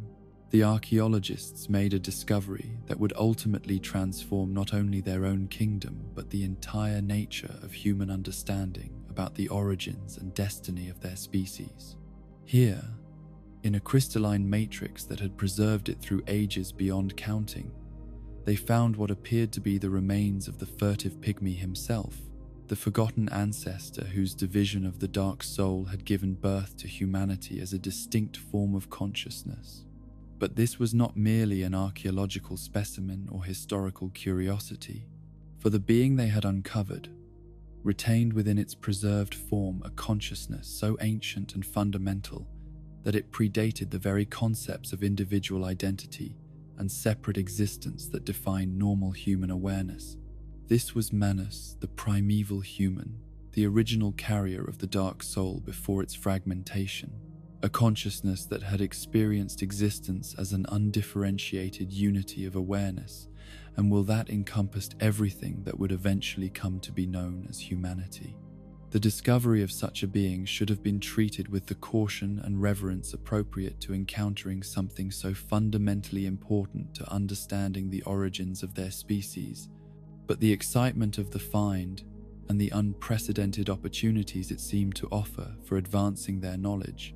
overcame the natural prudence that should have governed such investigations. The scholars of Ulasil began a series of experiments and examinations designed to awaken and communicate with this primordial consciousness, believing that they could learn from it while maintaining control over the interaction. Their approaches were initially subtle and respectful, attempts to establish communication through the same gentle techniques they used to commune with the intelligence of forest ecosystems. But the consciousness they were trying to reach operated according to principles so alien to their experience that their efforts produced no discernible results. Gradually, their methods became more direct and invasive, employing magical techniques that sought to stimulate response through forms of spiritual pressure and manipulation that would have been unthinkable in their interactions with any conscious being they recognized as possessing inherent dignity and rights. The transition from respectful inquiry to invasive experimentation was so gradual and seemed so well justified by the potential benefits to human knowledge that none of the researchers recognized the moral boundaries they were crossing until the process had advanced far beyond any possibility of reversal. They convinced themselves that they were dealing not with a person, but with a phenomenon, not with a conscious being deserving of respect, but with a resource that could be exploited for the advancement of understanding and the benefit of their kingdom. The techniques they employed became increasingly aggressive and painful, as their initial gentle approaches failed to produce the responses they were seeking, moving from communication attempts to what amounted to systematic torture designed to force consciousness from a being that had slept peacefully for eons beyond counting. They subjected the preserved form of Manus to magical probes that penetrated directly into the fabric of consciousness itself, to spiritual dissections that sought to map and understand the structure of primordial awareness, to experiments that treated the most ancient and fundamental human consciousness as nothing more than a specimen to be studied and exploited. The awakening of Manus, when it finally came, was not the gradual restoration to consciousness that the researchers had anticipated,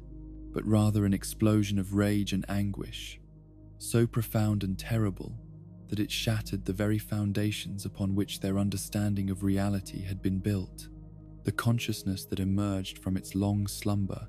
was no longer the peaceful, unified awareness that had once chosen to fragment itself in service of humanity's potential,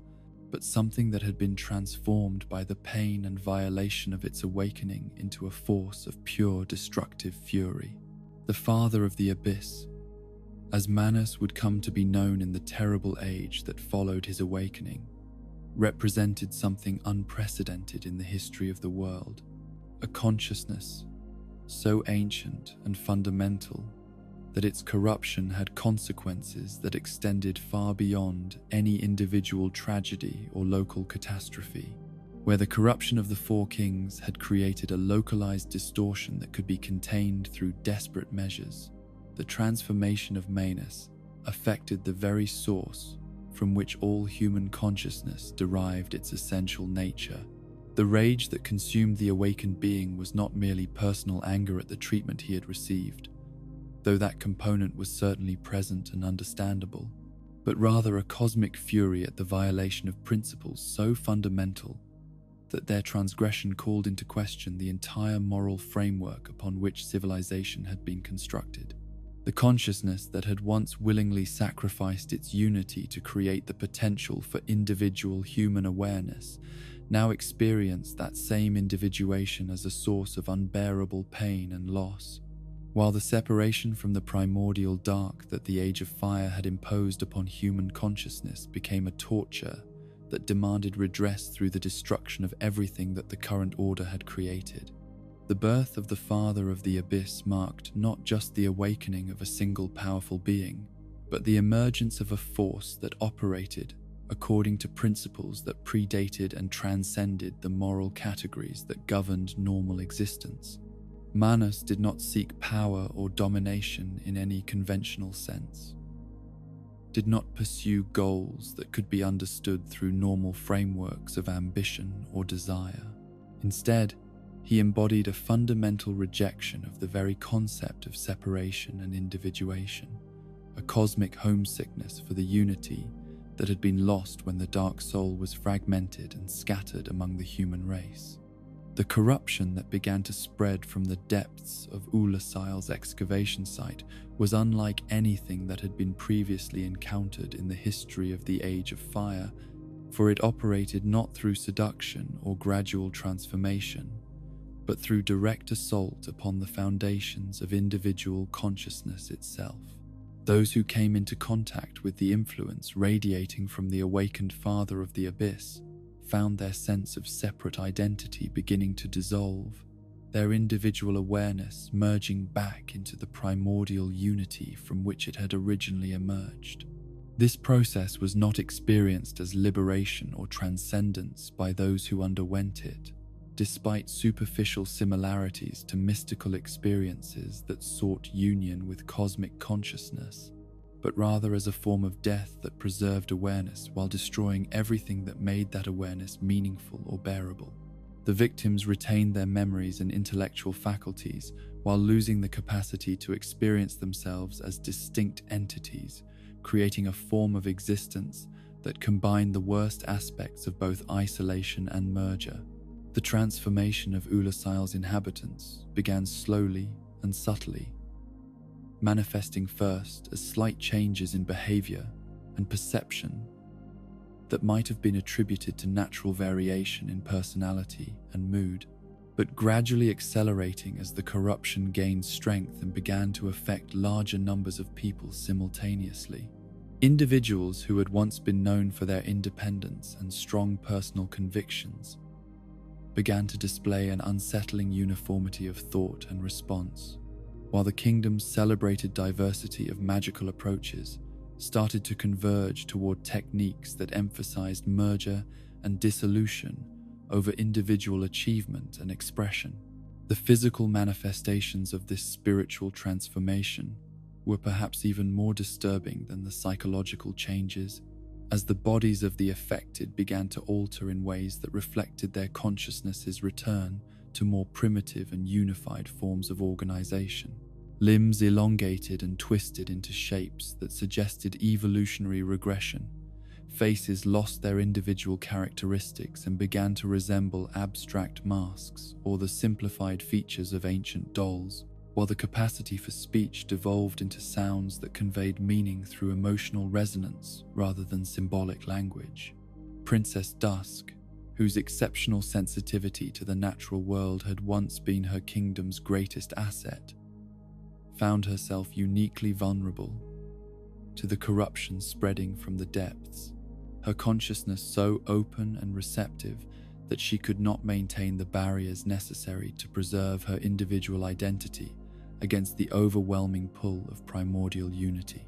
Yet rather than succumbing completely to the transformation that was claiming her subjects, she managed to achieve a form of partial preservation through her connection to protective magics that had been woven into the very structure of the royal bloodline across countless generations. The golden crystal that would eventually become both her prison and her salvation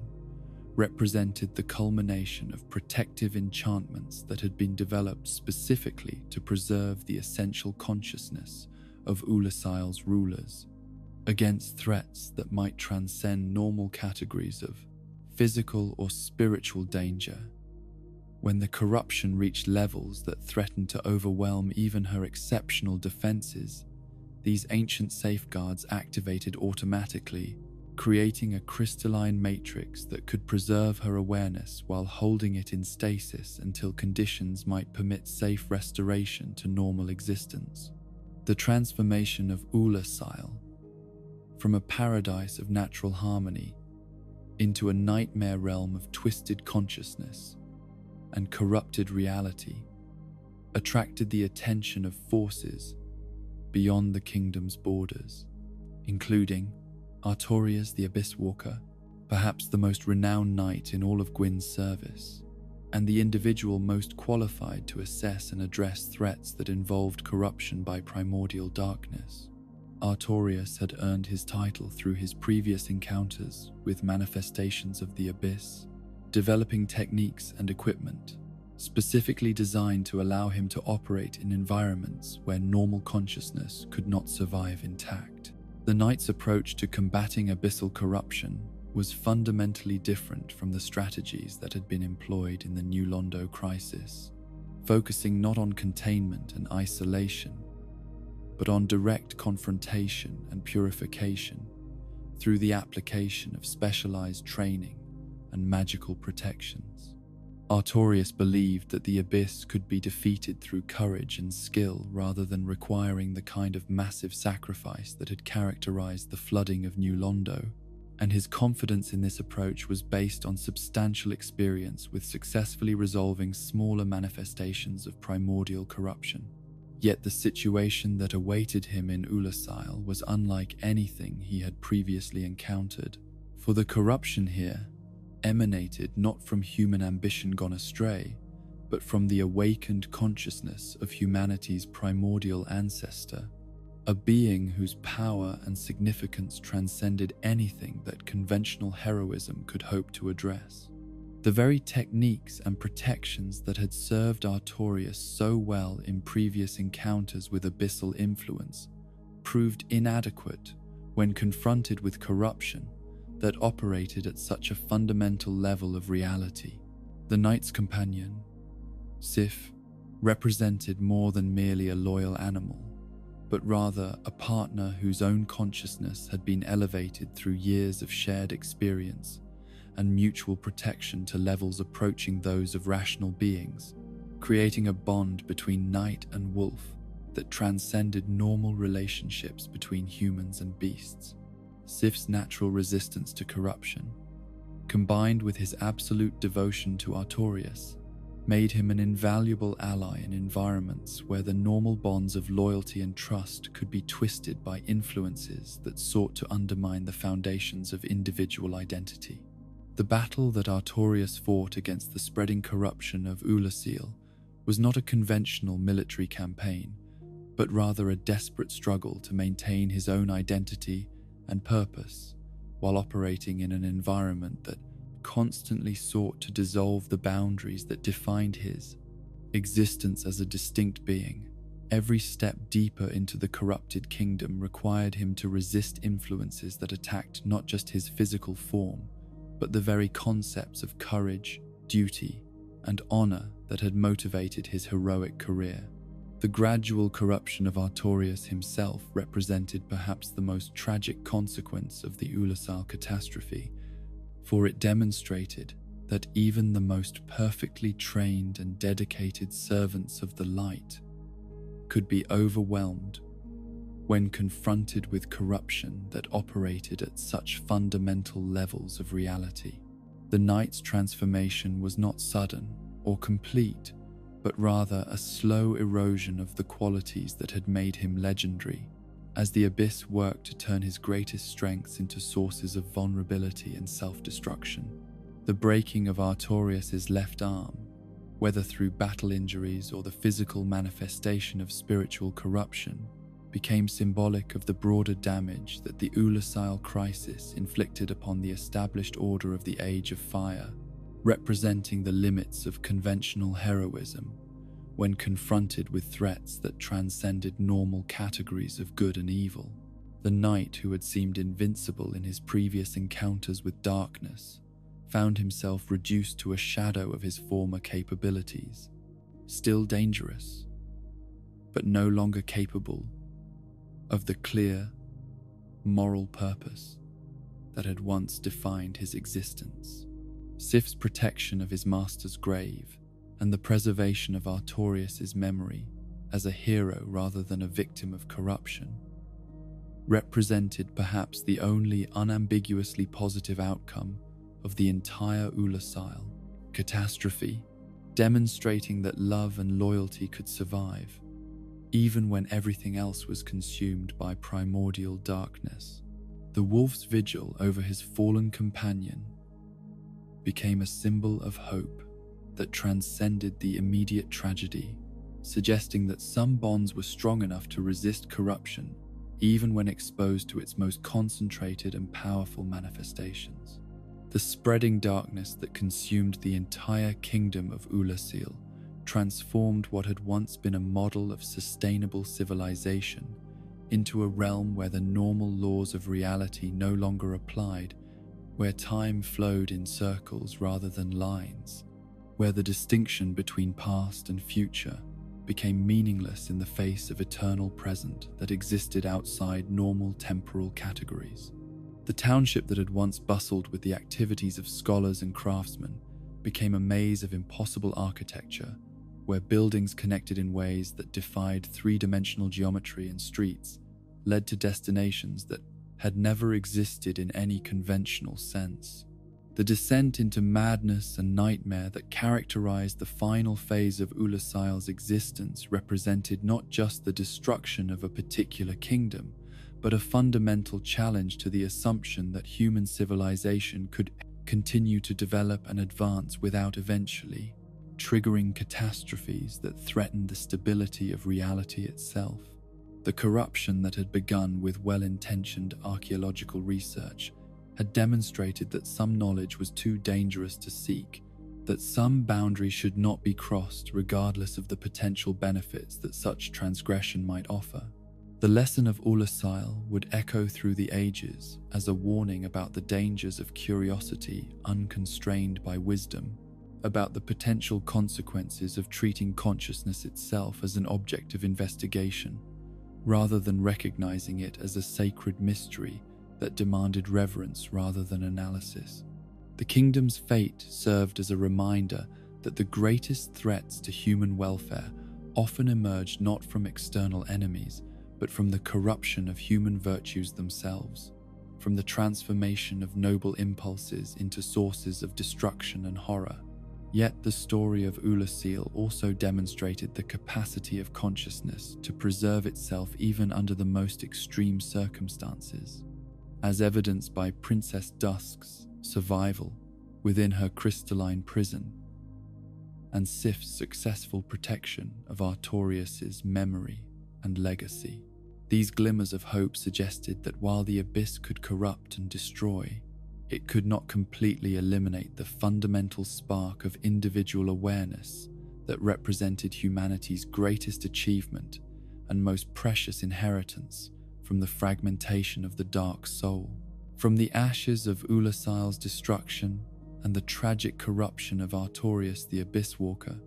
there emerged a response that would define the relationship between humanity and the abyss for generations to come, a military and philosophical movement that sought to learn from the failures of previous approaches while developing new strategies for combating the eternal threat of primordial darkness. This was the formation of the Abyss Watchers, a legion of warriors whose very existence represented both humanity's determination to resist corruption and the tragic irony that such resistance would ultimately require them to become that which they fought against. The origins of the Abyss Watchers lay not in any single moment of inspiration or divine mandate, but rather in the gradual coalescing of individuals and groups who had witnessed firsthand the devastation that abyssal corruption could wreak upon communities, kingdoms, and the very fabric of reality itself. These were survivors of New Londo,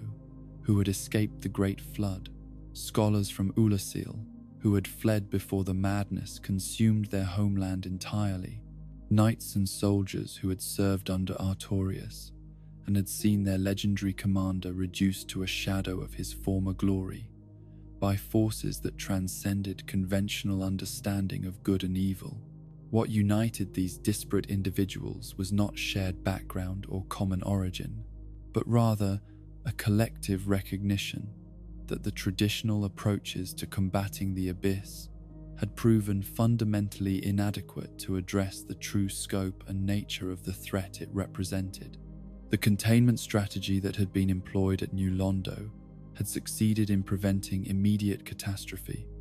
but had done nothing to eliminate the underlying corruption,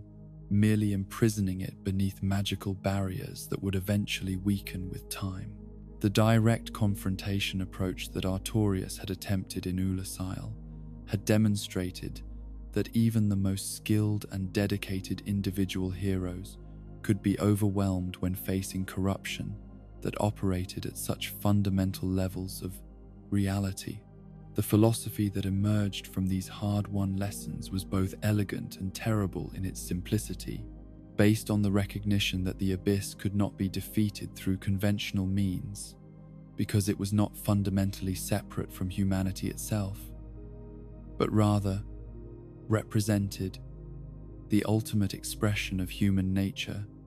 when freed from the constraints and limitations that civilization had imposed upon it. If the corruption could not be eliminated from without, then it would have to be contained and controlled from within through the development of techniques and practices that could harness abyssal power while preventing it from consuming those who wielded it. This approach required a fundamental redefinition of what it meant to serve the cause of light and order. For the Abyss Watchers would necessarily have to embrace aspects of the very darkness they sought to combat, exposing themselves to corruption in controlled doses, while developing the spiritual and psychological techniques necessary to resist complete transformation. They would become living antibodies within the body of human civilization, cells that had been deliberately infected with disease in order to develop immunity that could be shared with the larger organism. The formation of the Legion as a formal organization required extensive research into the nature of abyssal corruption and the development of training methods that could prepare individuals for exposure to influences that had previously been considered lethal to consciousness and identity. The founders drew upon every available source of knowledge about the Abyss, from the sealed records of New Londo's final days to the fragmentary accounts of Ulasile's destruction, from the personal experiences of corruption survivors to the theoretical frameworks developed by scholars who had studied primordial darkness from safe distances. The Wolf's Blood Covenant that became central to the Abyss Watcher's identity and methodology emerged from careful study of Sif's remarkable resistance to corruption during the Ulasile crisis, an analysis of how the Great Wolf had managed to maintain his essential nature and loyalty, even when exposed to the most concentrated manifestations of abyssal influence. The researchers discovered that Sif's protection had not come from any special magical properties or divine blessing, but rather from the depth and purity of his emotional bond with Artorias, a connection so profound and unshakable that it had served as an anchor for his consciousness, even when everything else around him was being consumed by primordial darkness. This insight led to the development of artificial bonds that could replicate the protective effects of Sif's natural loyalty, techniques for creating spiritual connections between Legion members that would serve as mutual anchors against corruption, while enabling them to share strength and support when individual resistance began to fail. The Wolf's Blood ceremony that inducted new members into the Legion was not merely symbolic, but represented a literal transformation of consciousness that created permanent psychic links between participants, bonds that transcended individual identity while paradoxically strengthening each person's ability to maintain their essential self. The philosophy that guided the Abyss Watchers' approach to their mission was ruthlessly pragmatic in its acceptance of moral complexity and ethical ambiguity, recognizing that the preservation of civilization sometimes required actions that challenged the very values that civilization claimed to represent. The Legion's doctrine explicitly acknowledged that their members would necessarily be corrupted by their exposure to abyssal influences, that they would gradually lose aspects of their humanity in service of protecting others' right to remain fully human, that their sacrifices would ultimately transform them into something that existed at the boundary between hero and monster. This transformation was not viewed as a regrettable side effect of necessary work, but rather as an essential component of the Legion's effectiveness, for only those who had been touched by the abyss could truly understand its nature and develop the instincts necessary to recognize its manifestations before they could spread and cause widespread devastation. The Abyss Watchers became living early warning systems, individuals whose own corruption served as a form of spiritual radar that could detect the presence of primordial darkness long before it became apparent to normal observation. The extinguishment policy that became the Legion's primary operational doctrine represented a complete rejection of previous attempts to contain or negotiate with abyssal corruption, based on the hard-learned lesson that such approaches inevitably failed when confronted with forces that operated according to principles fundamentally incompatible with continued existence. Where earlier responses had sought to preserve as much as possible while addressing immediate threats, the Abyss Watchers adopted a scorched earth approach that prioritized complete elimination of corruption over any other consideration, including the survival of those who had been infected by it.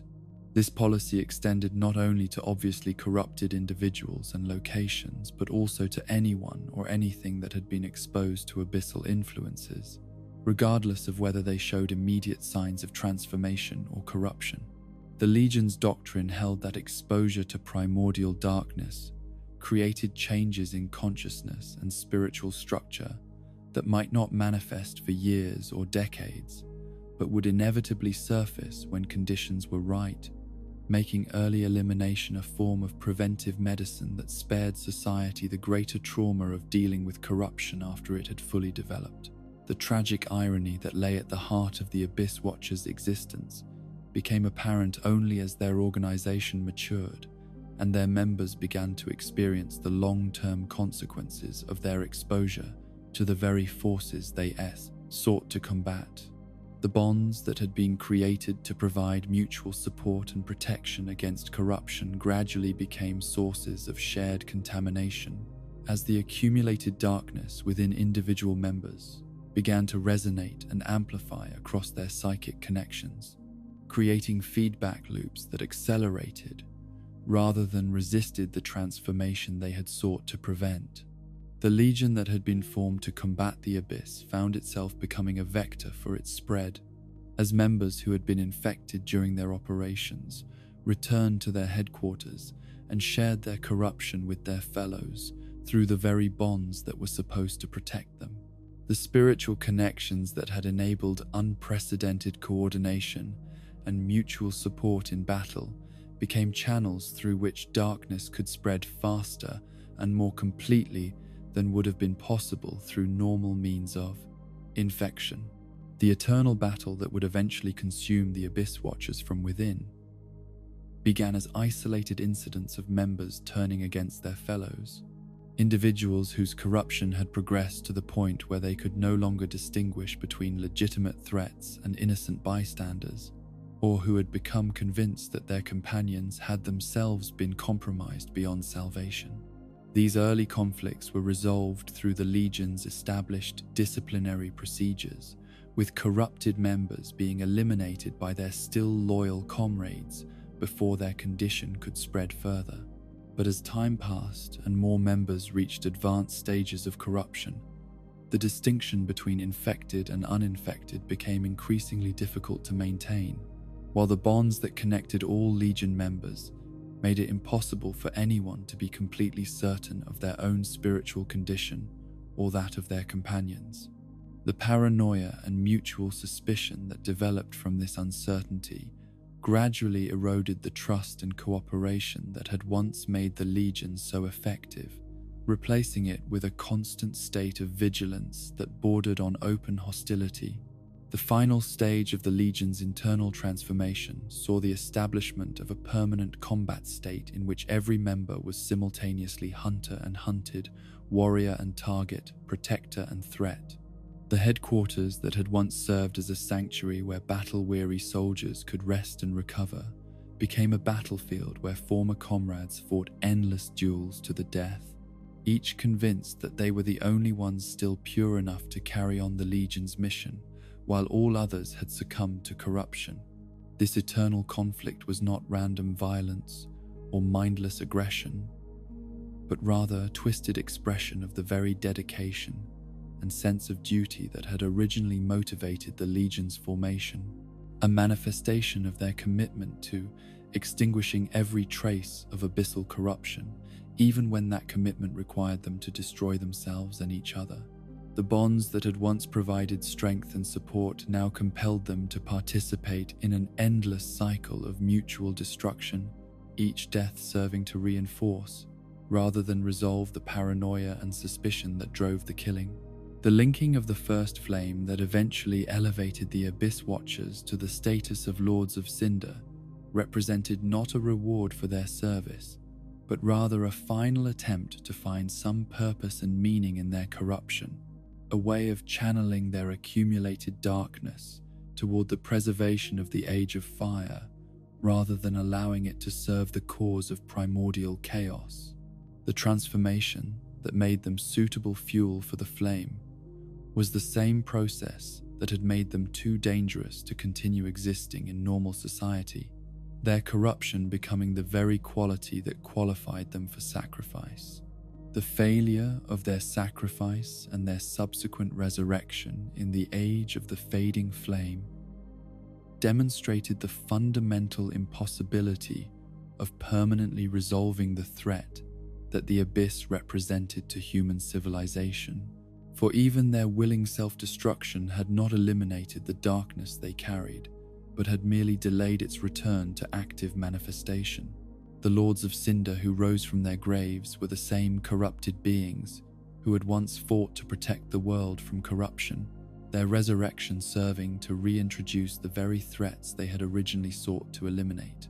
The connection between the Abyss Watcher's fate and the emergence of Aldrich as both Lord of Cinder and consumer of gods revealed the deeper patterns that governed the relationship between darkness and flame, corruption and sacrifice, human ambition and cosmic stability. Aldrich's transformation from ambitious cleric to devouring sludge represented another manifestation of the same forces that had corrupted the four kings and driven Manus to become the father of the Abyss, the inevitable result of human consciousness attempting to transcend its fundamental limitations through the accumulation of power and knowledge. The deep that Aldrich came to represent was not simply another form of abyssal corruption, but rather an evolution of primordial darkness that had adapted to the changing conditions of the fading Age of Fire, a manifestation that had learned to work within and through the established religious and political structures rather than challenging them directly. Where previous forms of the Abyss had sought to destroy civilization through direct assault, the Deep infiltrated and co-opted it, transforming sacred institutions and holy purposes into vectors for the same fundamental darkness that had once required open warfare to spread. Aldrich's consumption of gods represented not simple cannibalism or power hunger, but rather the logical endpoint of the Deep strategy of working within established systems to achieve its goals, the ultimate transformation of worship and devotion into forms of spiritual consumption that served the cause of darkness while maintaining the external appearances of religious orthodoxy.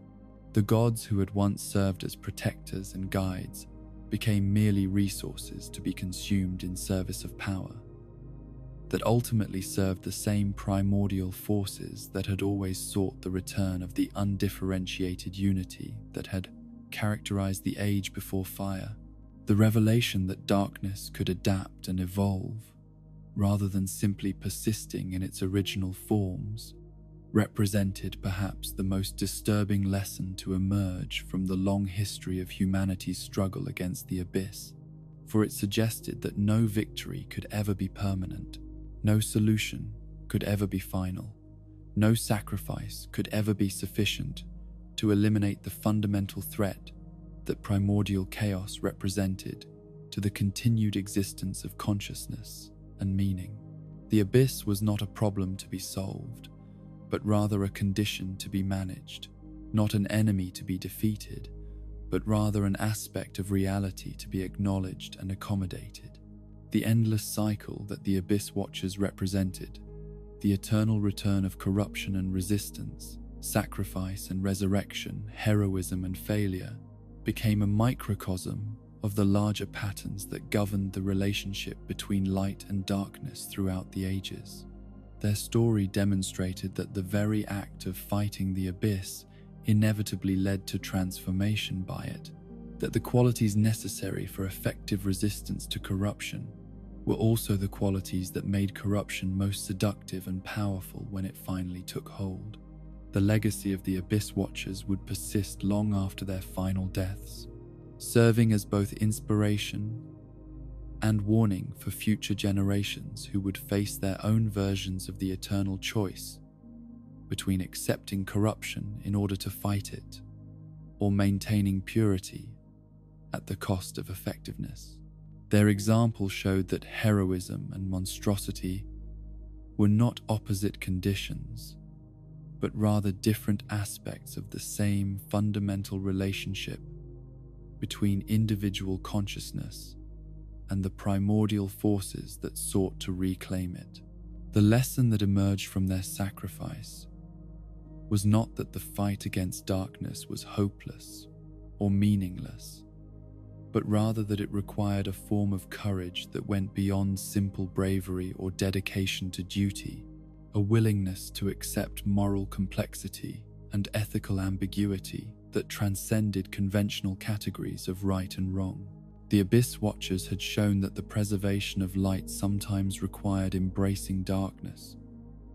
that the protection of purity sometimes demanded accepting corruption, that the service of life sometimes necessitated choosing death. Their eternal battle continued even beyond their individual deaths, woven into the very fabric of reality itself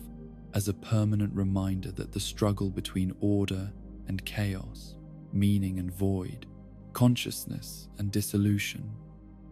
was not a war to be won, but rather a tension to be maintained,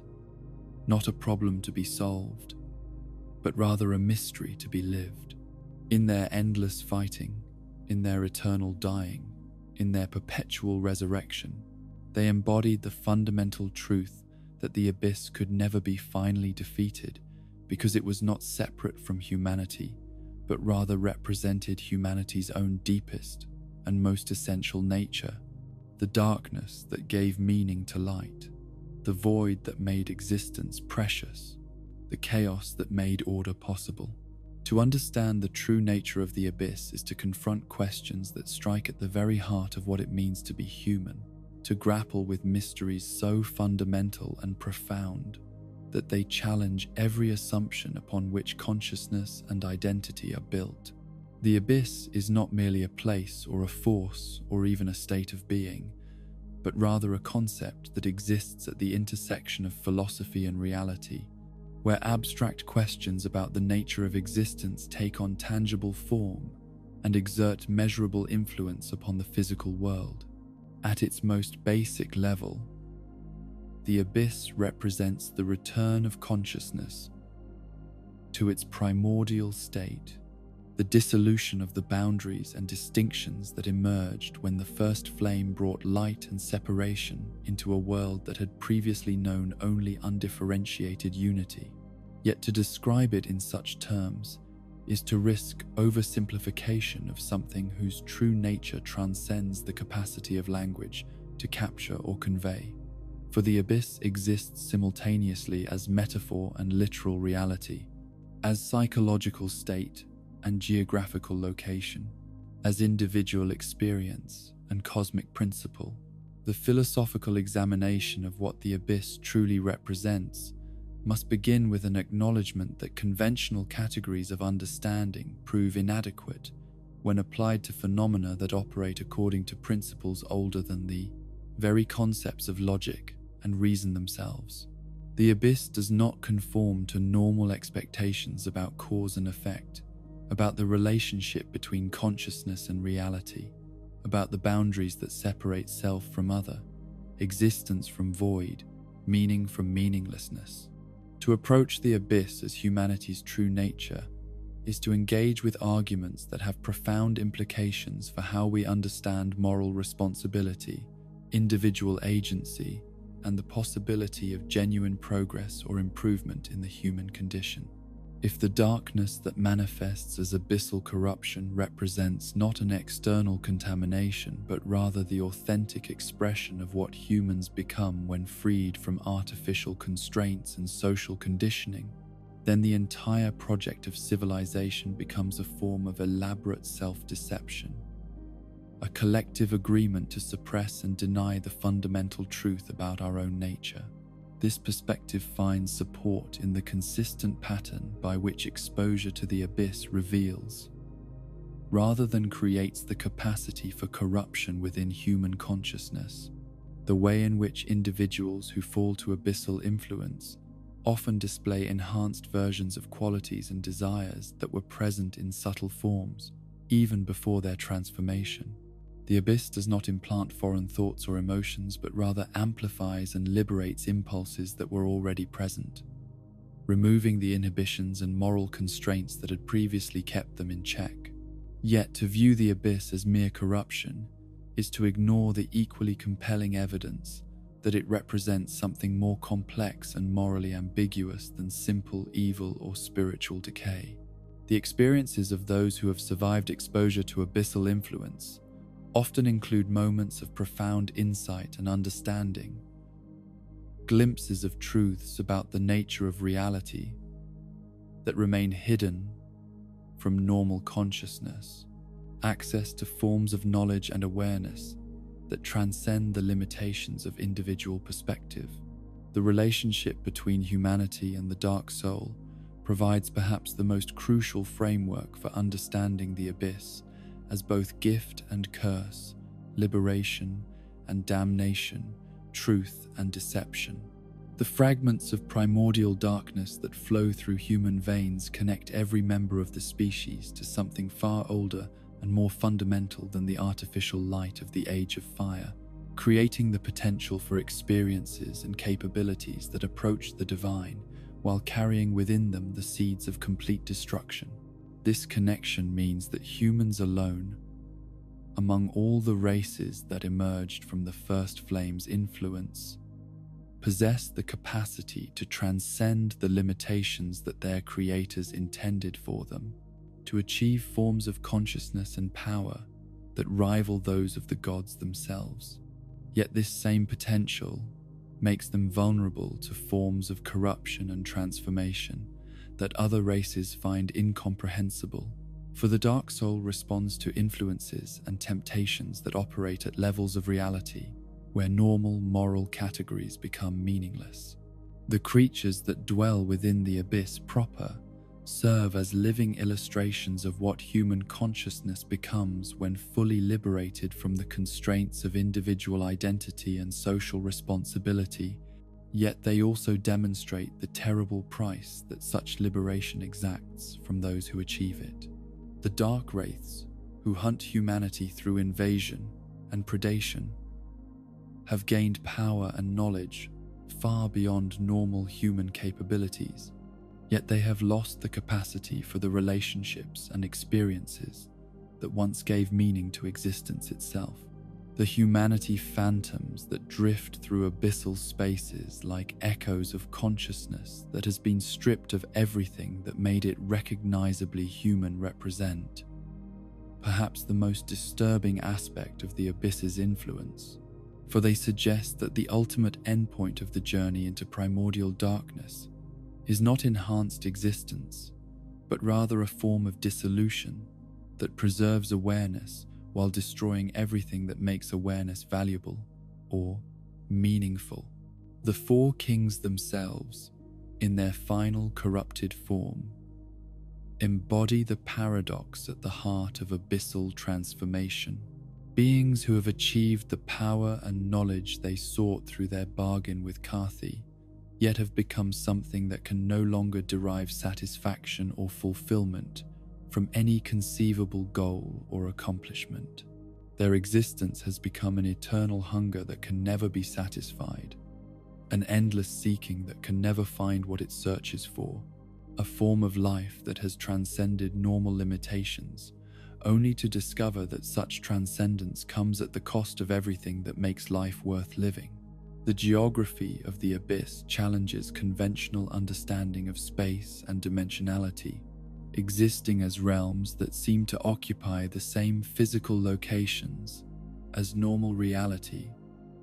while operating according to entirely different principles of organization and relationship.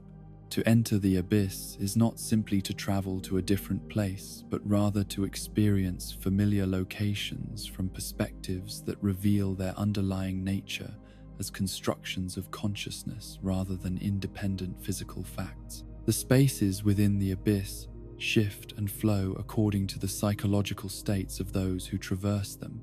creating environments where the boundary between internal experience and external reality becomes fluid and permeable. Corridors stretch or contract based on the walker's emotional condition, while chambers reveal hidden connections that exist only when the observer possesses the appropriate mental state to perceive them. This malleable quality of abyssal geography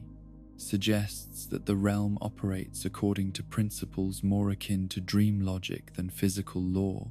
where symbolic relationships take precedence over causal connections, and where the meaning of events becomes more important than their factual accuracy. Those who successfully navigate such environments must learn to think in metaphorical rather than literal terms, to understand that their journey is simultaneously through external space and internal consciousness. The relationship between the abyss and normal space-time reveals itself as far more complex than simple spatial separation or dimensional displacement, for the realm of primordial darkness exists not alongside normal reality, but rather beneath it, as the foundation upon which the apparent stability of the physical world ultimately rests. Every location in normal space contains within it the potential for abyssal manifestation, the possibility that the careful constructions of civilization and natural order might suddenly dissolve to reveal the undifferentiated void that lies beneath all appearances of structure and meaning. The creatures that emerge from abyssal spaces into normal reality bring with them fragments of this underlying chaos, creating distortions and anomalies that serve as reminders of how fragile and contingent the apparent solidity of the physical world truly is. Their presence alone is sufficient to begin the process of dissolution that transforms ordered environments into spaces where normal laws of cause and effect no longer apply. The abyss serves as a mirror that reflects the darkest aspects of the soul, with ruthless accuracy and amplification, revealing truths about individual psychology and human nature that most prefer to keep hidden, even from themselves.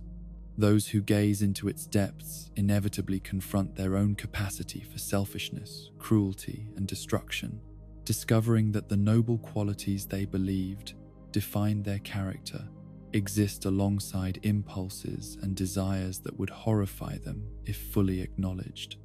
This revelatory quality of the abyss explains why exposure to its influence often produces such dramatic personality changes, not because foreign elements are being introduced, but because aspects of the self that were previously suppressed are being liberated and expressed without the normal constraints of social conditioning or moral inhibition. The monster that emerges from abyssal corruption was always present within the individual, waiting for conditions that would permit its full manifestation. Yet the abyss also reveals positive qualities that may have been equally hidden or suppressed, capabilities for love, sacrifice, and transcendence that emerge only when consciousness is freed from conventional limitations and expectations. The same process that liberates destructive impulses also makes possible forms of compassion and understanding that transcend normal human capacity, creating the potential for both ultimate corruption and ultimate redemption within the same transformative experience. The addictive nature of abyssal power stems not from any inherent chemical or magical dependency, but rather from the profound sense of authenticity and completeness that comes from finally experiencing existence without the masks and compromises that normal life requires. Those who taste the freedom of unlimited self-expression find it almost impossible to return to the careful self-monitoring and social performance that civilized existence demands, for they have discovered what it feels like to be fully themselves without reservation or apology. This authenticity comes at the cost of the capacity for genuine relationship with others, for the complete self-expression that the abyss enables inevitably conflicts with the mutual accommodation and compromise that functional social bonds require. The individual who has been fully liberated from normal constraints becomes incapable of the empathy and consideration that make meaningful connection possible, achieving perfect self-knowledge at the price of eternal isolation. The heroes who choose to fight the abyss inevitably fall to it not because they are weak or morally compromised, but because the very qualities that make them capable of effective resistance are also the qualities that make them most susceptible to its influence when they finally encounter it directly. Courage becomes recklessness. Determination becomes obsession. The desire to protect others becomes the conviction that one knows what is best for everyone, regardless of their own preferences or values. The pattern by which noble warriors become corrupted champions of darkness reveals a fundamental truth about the nature of heroism itself, namely that it requires a form of self-confidence and moral certainty that can easily transform into arrogance and fanaticism when pushed beyond reasonable limits. The hero who believes absolutely in his own righteousness is only a few steps away from becoming the tyrant who imposes his vision of goodness upon others regardless of the cost. The abyss represents both ending and beginning, destruction and creation, the dissolution of old forms that makes possible the emergence of new ones. It is simultaneously the graveyard of failed civilizations and the womb from which unprecedented possibilities are born, the force that destroys everything that has become rigid and lifeless while nurturing the seeds of transformation that might eventually flower into something beautiful and meaningful. This dual nature explains why the abyss cannot be permanently defeated through any conventional means, for it serves an essential function in the cosmic order, even as it threatens the stability of particular manifestations of that order.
The attempt to create a pure age of light inevitably generates its own shadow, just as the embrace of absolute darkness ultimately creates the conditions for the emergence of new forms of illumination. The eternal dance between these fundamental forces plays out not only on the cosmic scale of ages and civilizations, but also within the consciousness of every individual who has ever lived. For each person contains within themselves the capacity for both transcendence and corruption, for both creation and destruction, for both meaning and meaninglessness. The choice between light and dark is not made once and maintained forever, but rather must be renewed in every moment, in every decision, in every encounter with the fundamental questions about what it means to exist as a conscious being in a universe that offers no guaranteed answers to its deepest mysteries. The wisdom that emerges from contemplating the abyss is not the comfortable certainty that good will triumph over evil or that human progress is inevitable and permanent, but rather the more challenging recognition that existence is an ongoing improvisation without script or guaranteed outcome, a continuous process of creation and destruction that demands both courage and humility from those who participate in it. The abyss reminds us that we are not the masters of our own destiny, but rather participants in something larger and more mysterious than our individual understanding can encompass. Partners in a cosmic dance that will continue long after our particular steps have been forgotten, and so we return from the depths of the abyss, having witnessed the birth and spread of humanity's darkest nature, having walked through the shadows of kingdoms fallen and heroes corrupted, having gazed into the void that lies at the heart of consciousness itself. We have seen how the promise of power corrupts even the noblest hearts, how kingdoms fall to the whispers of ancient serpents, and how the very essence of mankind carries within it the seeds of its own destruction and transformation. Yet perhaps this darkness is not evil, but simply truth, the natural state that the Age of Fire has long sought to suppress through artificial light and imposed order. The abyss reveals to us that the careful distinctions between self and other, between light and shadow, between meaning and void, are constructions of consciousness rather than fundamental features of reality itself. In the primordial dark that existed before the first flame brought separation and individuality into the world, there was a unity so complete that the very concepts of loss and longing had no meaning, for there was nothing separate enough to be lost. The tragedy and the beauty of human existence lie in our dual nature as bearers of the dark soul's fragments, creatures capable of both transcendent creation and absolute destruction, beings who can achieve heights of nobility that humble the gods themselves, while simultaneously possessing the capacity for corruption so complete that it threatens the very foundations of existence. We are not simply good creatures tempted by evil or evil creatures redeemed by grace, but rather beings whose essential nature encompasses both possibilities in ways that make moral certainty impossible and spiritual growth an eternal necessity. The stories we have explored together, the fall of the Four Kings, the corruption of Ulasil, the eternal battle of the Abyss Watchers, serve not merely as cautionary tales about the dangers of hubris and the inevitability of corruption, but as mirrors in which we can glimpse reflections of our own potential for both greatness and horror. Each of these tragedies began with noble intentions and genuine wisdom. Each was carried forward by individuals whose courage and dedication seemed beyond question, and each ultimately demonstrated that the line between hero and monster is far thinner than we might wish to believe. The Abyss teaches us that the fundamental questions about existence cannot be answered through knowledge alone, but must be lived through experience, explored through relationship, and embraced through acceptance of uncertainty and mystery. The serpent Cathy's greatest lie was not his promise of power through darkness, but rather his suggestion that the complex mysteries of consciousness and identity could be resolved through simple formulas and absolute answers. The truth that emerges from genuine encounter with the abyss is not a solution to be possessed, but a relationship to be maintained, not a destination to be reached, but a journey to be continued. In the end, the abyss represents both our deepest fear and our greatest hope, the dissolution of everything we think we know about ourselves, balanced against the possibility of discovering forms of existence and meaning that transcend our current understanding. It reminds us that light gains its significance not from the absence of darkness, but from its dance with shadow. That consciousness derives its value not from its separation from the void, but from its willingness to embrace and integrate the mystery of its own origins. The cycle continues, as it always has and always must, with each generation rediscovering for itself the eternal tensions between order and chaos, meaning and meaninglessness, individual identity and cosmic unity. The darkness spreads because it is not foreign to our nature, but essential to it. Not an enemy to be defeated, but a partner to be acknowledged. Not a problem to be solved, but a reality to be lived. Somewhere in the depths, Kathy still whispers his ancient truths to those brave or foolish enough to listen, offering knowledge that comes at the price of everything that makes knowledge valuable, promising power that can only be fully exercised in the service of its own negation. His voice carries across the ages not because he is evil, but because he speaks to something genuine and inescapable within human consciousness, the part of us that yearns for completion so desperately that it is willing to sacrifice existence itself in pursuit of perfect unity. Rest now in this knowledge. Let the darkness embrace you, not as enemy, but as the most honest part of what it means to be human. In dreams, perhaps, we can find peace with our own abyss, acceptance of the shadows that make our light possible, comfort in the mystery that makes our seeking meaningful.